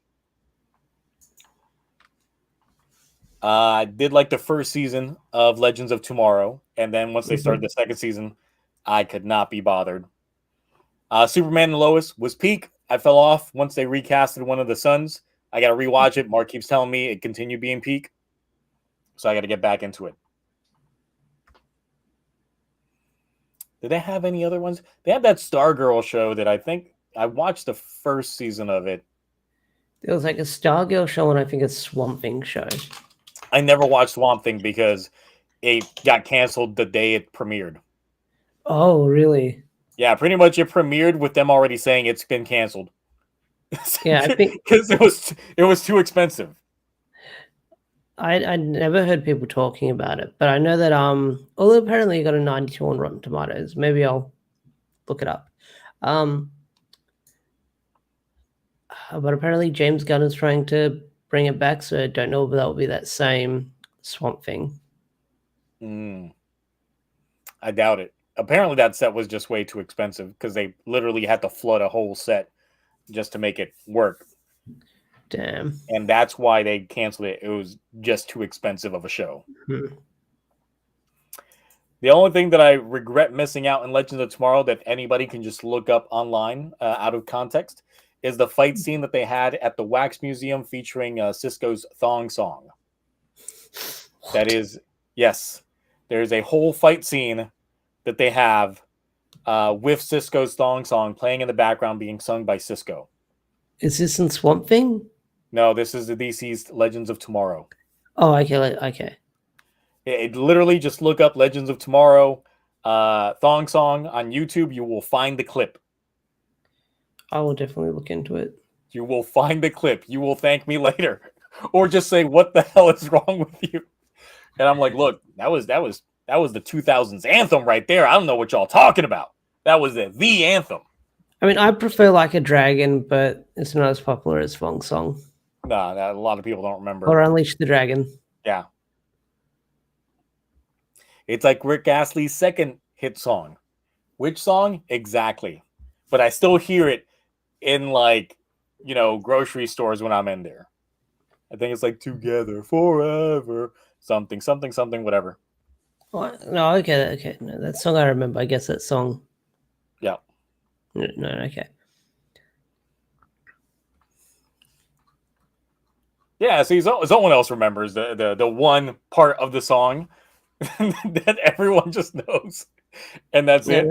Hit Rick Astley song.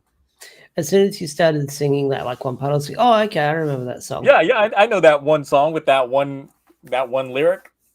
I can hum the melody, but I don't remember the words. It's a good song when I'm shopping to make groceries. Yeah. Not it. All right. Anything else? I think we padded out a good while for really no news 2 weeks. Especially with just 2 of us. Yeah, we did, and even the stream crashing.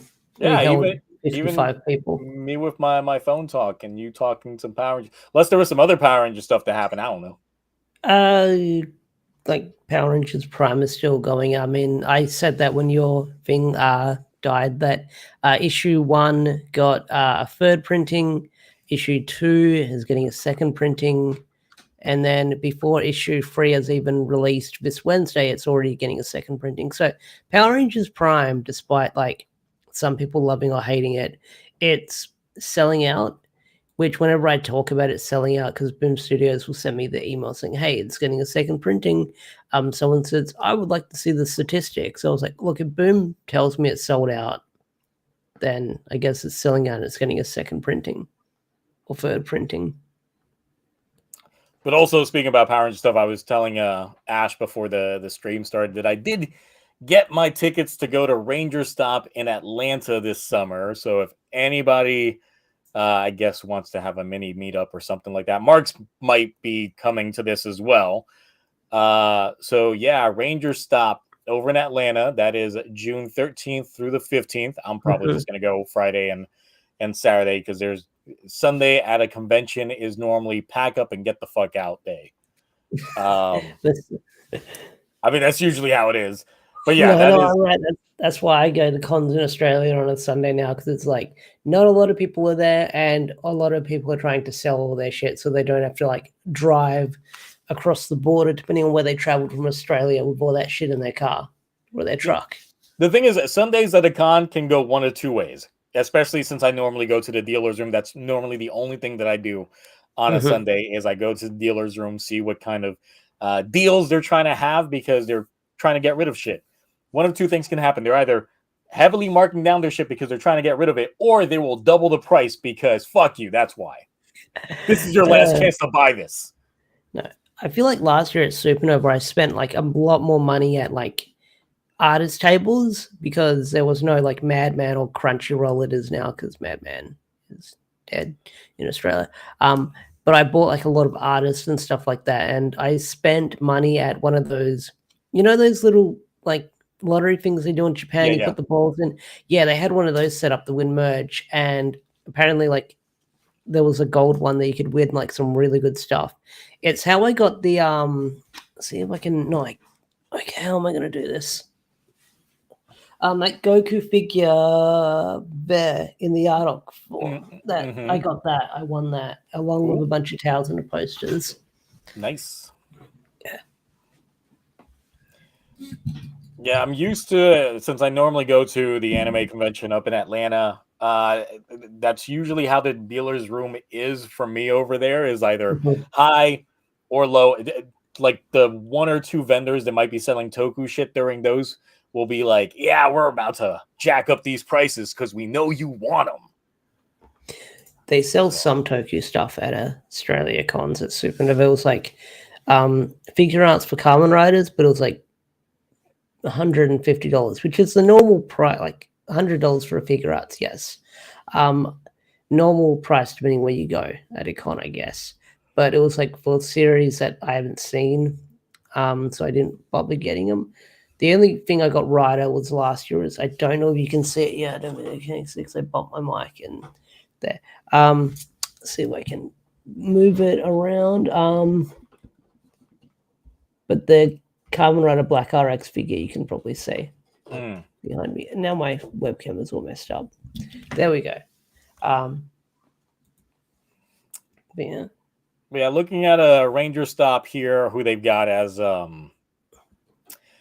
some of the guests. Let me pull this. Ranger. It would usually be the same mob they usually get. So this is who they got on the guest list. Because it's run by Karen Ashley, so it's a lot of her inner circle. So it'd be your Jason Fawns, your Austin St. John's, and stuff like that. Well, Austin St. John's not listed on here for this year, but of course that could be pending. I don't know. Apparently, he's not going to jail, from what I've heard. Ah, okay. Yeah, he's still guilty because he pleaded guilty, but he's not going to jail, from what I've heard. Yeah, so we got a couple of Time Force Rangers in here. As for Hector David Jr., he's in jail for 45 days. Oh, yeah. I did hear about that one. But I mean, it's not that much time. Oh well. Yeah. Yeah, I need to listen. I need to listen to his court case because apparently he starts crying to the judge. Yeah, begging and crying. It's like, did he not watch his own footage? It's like he clearly did that with intent. Yeah, so we got Walter in there. We got Catherine Sutherland. We got Johnny Young Bosch, Karen Ashley, obviously. Steve Cardenas is every time. Like I go to anything that's got Power Rangers, he's just there. So yeah. Actually, this. Did you freeze again? He froze again. Cool. So I think what he was actually going to say, I think this lineup looks pretty cool. You can see Keith Robinson, Jason Narby, Paulie Schreier, Rory D. Travis, who plays Beast Morphers. I'll pull it up on my screen. Oh, we can see Sasha Craig, Lightspeed Yellow, Jazz Boada, who is Beast Morphers Blue, Tracy Lynn Cruz in Space Yellow. She's great at conventions. Okay, now I gotta bring it up on my end. Okay, now he's back. Hey, it crashed again. Let me bring it up on my end. Ranger Stop Atlanta. Okay. Oh wait, I gotta pull them up, don't I? Okay. It crashed again. I was hyping up Bulk and Skull because they have not been at any of the previous ones that I've been at. Oh, they're here. Them, yeah. Let me pull it up on my screen. Give me one moment. Let's see. I was like, man, didn't like me hyping them. No. Yes, I understand. Ranger Stop and Pop. Okay. All right. So we've got you got Aaron Cahill, Walter Jones, Catherine Sutherland, Johnny Youngbosch. You've got Jason Fawn. You're up to Bulk and Skull. So Bulk and Skull, yep. I watched a lot of their like Power Morphin convention panels. They seem like a lot of fun. Rory D. Travis, Beast Morphers, Red. He's a lot of fun from what I've heard. Sasha Craig, Lightspeed Yellow. Haven't seen a lot of her at conventions. I know at Power, not like Morphicon Mini. Apparently they're getting the Titanium Ranger, who I haven't seen a lot of, but yeah. You got Beast Morphers Blue. He seems like a pretty cool guy from what I've seen. Tracy Lynn Cruz, like, she is really good at promoting herself on social media. I know you're like not on like Instagram and Twitter and stuff like that, but she's always posting her fan interactions. And they're really wholesome. Like she'll always have her fan interactions posted online. And like, I think there's this one clip that's really wholesome. It's like this, like, I don't know if the child might be on the spectrum or something like that, but it's like a child that's like on the floor, like they look very upset. And she like kneels down with a laptop and starts putting on Power Rangers in space for the kid. And it's like a really nice moment. Like, and then you have Sky Frank. I won't say nothing. But then artists, I have no idea what artists they're going to get. Yeah, they haven't listed any of those yet. So, I mean, it's still early in the year, so they've got time to figure out who they're going to get on that. I don't know who they got last year for artists. I guess, well, I know some people within the fandom who would show up maybe just as vendors. But cosplayers, I don't know a lot of Power Ranger cosplayers here and there. Well, Patrick Sky, who does and Power Rangers Unworthy, I guess they would count maybe if they get involved. And then maybe Aaron from Bat in the Sun, maybe, because he has to promote that movie. But well, hopefully I get my Fives cosplay done in time because I'll definitely take that over there. You're not a Power Ranger. You can't. I know. I'm just going to show up there and be the greatest Power Ranger they've never seen.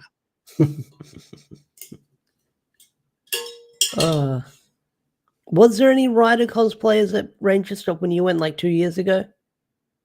No, there was not that many cosplays in general. It would be a lot of civilian fits, and like maybe a couple of writers. Actually, there was no, he didn't show up as X8 in that one. Later on, when I saw him in Anime Week in Atlanta, he did show up with his X8 cosplay. He only told me about it when I was there at Ranger Stop. But yeah, so no, there's the potential. There's the potential to get some writers to invade the Ranger Stop. Well, like writers have been invading Power Ranger cons in general, like Captain Marvelous, guy who plays Kamen Rider Black RX, or Kamen Rider Black and Black RX. They always try and get the Jaw Rangers involved in some stuff. So there's that. Well, considering this is like the last Ranger stuff that they're doing in Atlanta, they really got to bring out some bigger guns. Yeah, let me. What is it? Power Mini Morphicon? No, yeah, not Power Morphicon. Morphenomenal. Mini Morphenomenal. Let's see. Minimorphenomenal.org is the website. Safety news. Okay, let's see. It's in San Antonio. Okay, let me bring up. This is another one that they're doing. It's run by. I don't know who runs it, but it's run by someone. Let me get. Yes, I understand. It's more of a smaller. Oh, what the heck? Yeah, it's more of a smaller con, but the guests they get are pretty decent. So Motoka SPD Yellow, who I haven't seen her a lot at cons because she does like burlesque dancing now, apparently. Oh, so you stay. Yes. You've got the Titanium Ranger, which I have not seen a lot of him at cons, to be honest. Like, I don't know if he's been at a Power Morphicon once or twice before, but it's cool to see him on the scene again.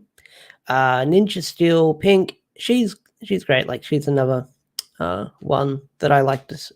I was going to say I like to see for research purposes, social media. And then go on Reddit. That guy's all over the place. He loves the con circuit. Like, he's got his own YouTube channel. I don't know if you've seen it, where he just interviews past rangers.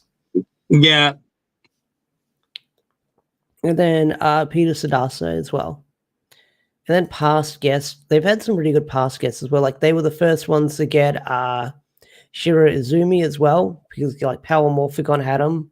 And then they're like, haha, we're getting him like 2 weeks before. So that's his first US appearance.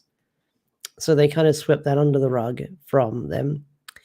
Riku Chiba. So Jordan Pink. And then you've got Nikita Baris, Wild Force Yellow.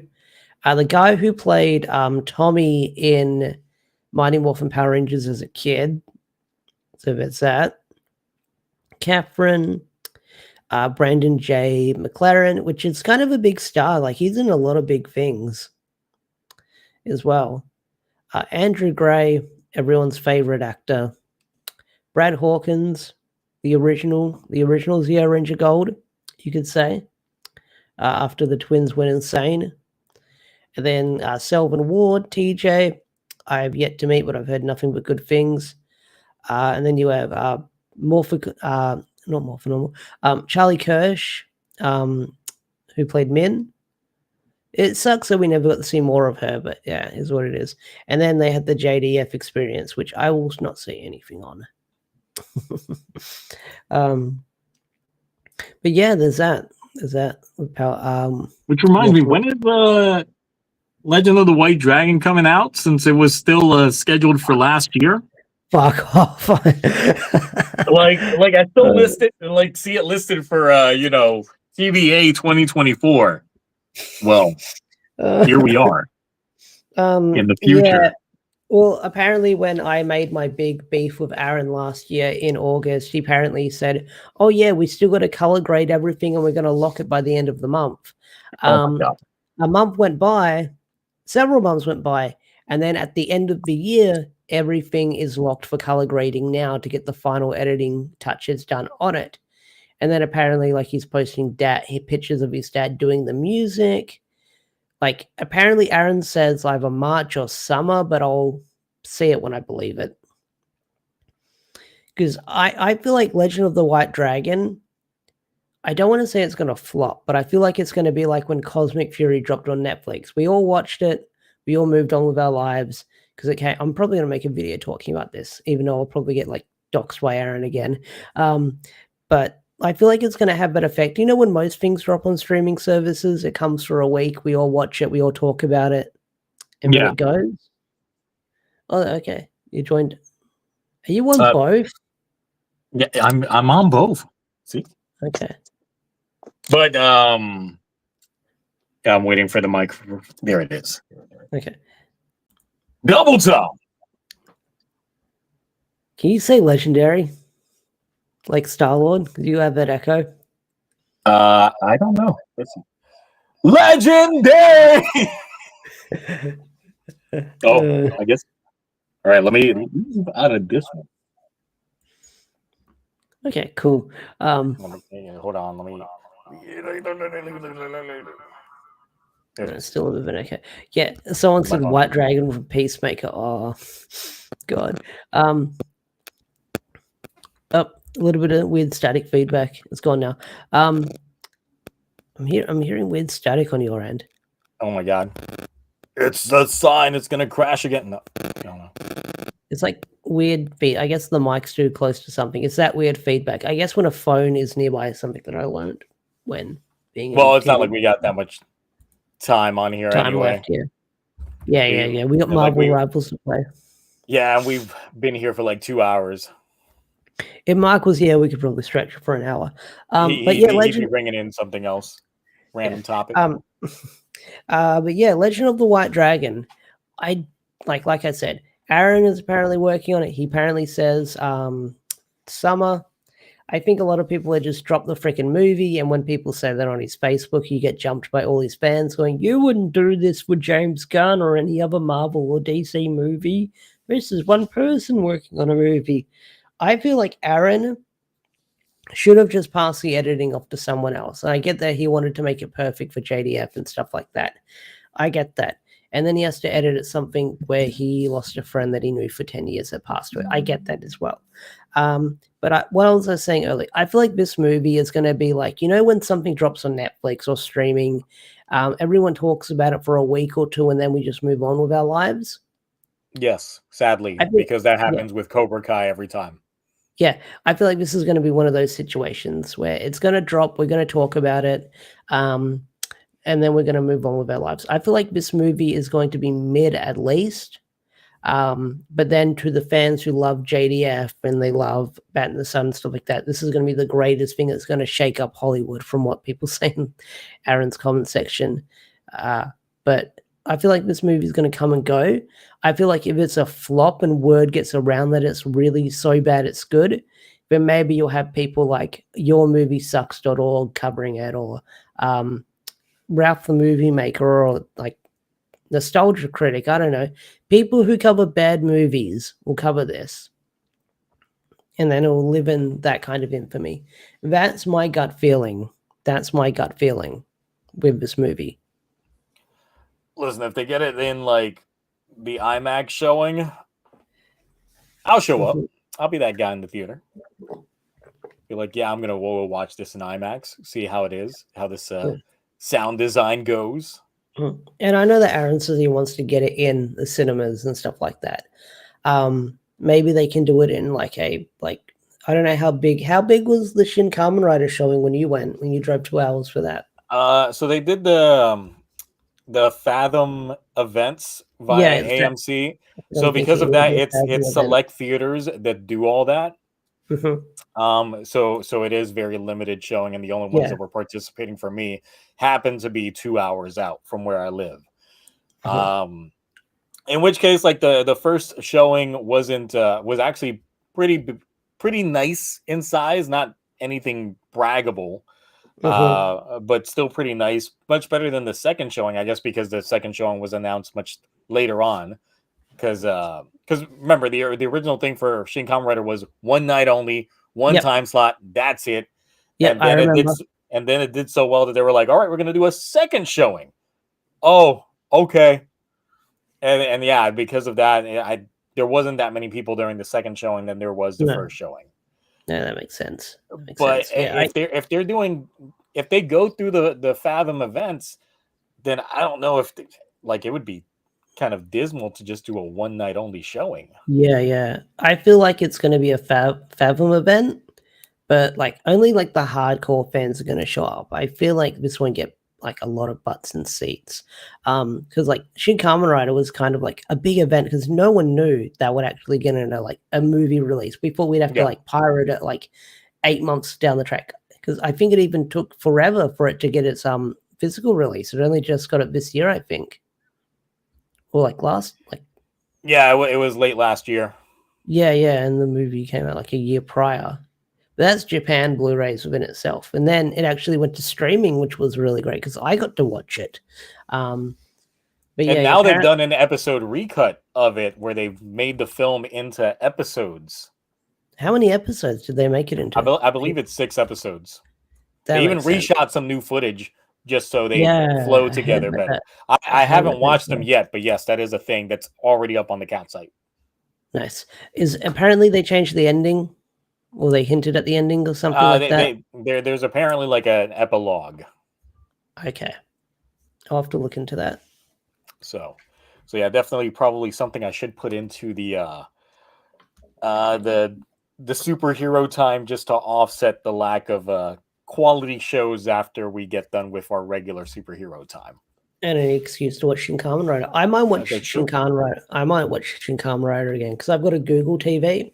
Mm-hmm. It comes up with stuff that I like watch in Google, and the algorithm is like it keeps recommending me either to watch Black Sun again or watch Shin Kamen Rider again. And I was like, I've got a nice 4K TV now since I moved into this house. I might give it another watch. Like Shin Kamen Rider, not Black Sun. Yes, yeah, Shin Kamen Rider. That's something I got to try with my new sound system since I've got a whole Dolby Atmos setup now in my living room. I'm like, I need to watch more movies on that sumbitch. No, like I'm still like, even though like I moved into this nice home, I'm out of like the parents' place, I still have that condition because when I moved out of home, it took me a while to get my own TV for like my bedroom when I was like living with roommates. So I would watch everything like on my monitors in my room, on my TV screens. And I'm still conditioned to do that. I'll watch a TV show just sitting down. Maybe this chair is comfortable. That's why. But I've got a nice TV downstairs and I barely use it for my PS5 and stuff like that. Then again, there's not a lot of games on the PS5. The thing is, it's like when I'm watching my shows, like the Tokus that drop on Sunday and stuff like that, I normally got to watch it on the computer. Something about just being like this close to it, engaging with it. I'm just like, yes, I can deep dive. I can hit the pause button. I can go frame by frame if I see something that's just like, wait, did that just happen? That type of thing. But if I'm trying to do a more casual experience, that's when I move it over to the TV, since I've got like the 65-inch over there. Like I got TVs throughout my house. Like it's crazy the amount of TVs I've got in my house. I've got 9 TVs in my house. So yes, I just got TVs on TVs throughout my house. That's a TV. That's a TV. You have a TV in the bathroom? Just curious. Not yet. That's probably the next thing. Almost every room in my house has a TV. My bar has a TV. Obviously, like my kids' room has a TV. My spare bedroom has a TV. My living room has a TV. Bedroom has a TV. Yeah, TVs on TVs. That makes sense. That's what it was like when I lived at home. Like there would be like a TV in like every kid's room, and then TV in the games room, and then TV in the parents' room, and the TVs in the parents' bedroom, and then later on they put a TV in the kitchen, so that way my mom could watch like the news when she gets ready for work and stuff like that. But yeah, there's that. And most of the time the TVs stay on. Fun fact for folks that don't know, turning on and off a digital TV is actually bad for the TV's motherboard after a while. If you want your TV to actually last longer than usual, you want to actually just keep it on and just make sure it's got a screensaver or something running on it. I'll keep that in mind. I thought it would be more power on my big TV. No, because every time you start back up your TV, it power draws more than it just staying on. But okay, I might have to do that with my TV when I leave for work. That way it can be like, make it seem like I'm home all day if I do that. Yeah, because the thing is, it actually wears out the main board on it. So like the TV that I've got in my office just runs a screensaver nonstop when I'm not using it. Gotcha. So, and the one in my bar just runs a video loop of a nice fireplace. I remember when you first like joined Danny's Discord server when I first met you. You had that TV in the background. It was like looping like an MMPR game. Yep. Yeah, I had it connected up to the SNES Mini on there, but I actually took down the power cord for this for a while for the bar TV because they're both TVs that the same. The same TV, and that one didn't have a power outlet, but I just got a second power outlet for this TV, so now it's back on. I just gotta go through the process of taking it off of the thing, putting the USB cord on there to put in a loopable video. Because right now I think I've got a Wii U in here. No, Wii. Yeah, I've got a Wii in here. Is it jailbroken? Yes, it is. Nice. I went to a Nintendo. I've got my original Switch that I bought that I'm thinking about jailbreaking, but then again, if the Switch 2 is coming out, I can just jailbreak my OLED. Because then at that point in time, are they going to care? No, because new system. So get screens on things, folks. Screens on screens. Because I've seen some crazy shit where someone like jailbroke a Nintendo Switch and they put like the Game Pass on it, Xbox Game Pass, and they could like play Xbox games through the cloud. Yes, so I guess that advertisement of this is an Xbox now applies to the Switch. That's a terrible marketing campaign, but whatever. All right, anything else? We have gone past the 2-hour mark. No, not a lot. Not a lot. Might as well start promoting. Stay tuned this week for Power Rangers Prime issue 3. I'll have my review up on the channel on Wednesday. Boom Studio sent me their preview copy this morning, so I'll probably record that later today or this weekend, and just keep an eye on for that. But also watch my Radiant Black recap that I did. Radiant Black, The Road So Far. That was a lot of fun to work on. And I'm still making content, just busy with work and playing Marvel Rivals. And obviously I took my break after doing my Toku Awards, which if you haven't seen, go watch that. But otherwise I'm getting back into the grind right afterwards. Probably starting on Monday because Monday's a holiday here in the US. What holiday? Martin Luther King Jr. Oh, okay. Yep. So it's also Inauguration Day, but I don't care about that. So I just got the day off from work. So I'm like, cool. Let me work on some content during that time frame because I know I'm definitely going to be busy on Saturday night because Saturday night, obviously, we'll have the Gozuja press conference in which comes out right after Superhero Time is over, so I'll probably be streaming that on Twitch. I won't have my usual Toku Rewind because I'll be busy trying to work on the video going over that information afterwards. So obviously Toku Rewind still a go for tomorrow, but the weekend after, obviously, we got Gozuja Presser to deal with. So there's that. And also, once again, in the link in the description below, I do have my tokullectibles affiliate link. Once again, if you're going to go there and shop anyway, might as well do it using my personal affiliate link. Just so, I get that referral bonus.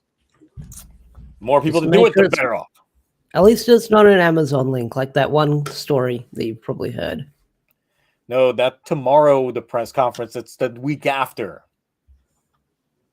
It's the 26th. Yeah. So right after Superhero Time, not tomorrow, but the week after. Next week. Next week. Yes. Go get that stuff going. Anyway, that's it. Hopefully we got some news actually I think this upcoming week might be a dead news week just because of the Gozuja presser being right after. So there's probably not going to be much. You say that so many crazy leaks. Yes, the Switch 2 launch games will leak. And we'll just talk about that instead. So we'll see. Otherwise, we're out of here. We're probably going to be playing some Marvel Rivals. So anybody hopping on Rivals, we might I'll be there in a bit. I'm going to edit some stuff, but I'll be there, hopefully. I got to open up some Pokemon TCG packs because a new booster line came out. Physical booster line came out. Oh, yeah. No, I've seen TikToks of like children getting pushed over for adults to get those packs.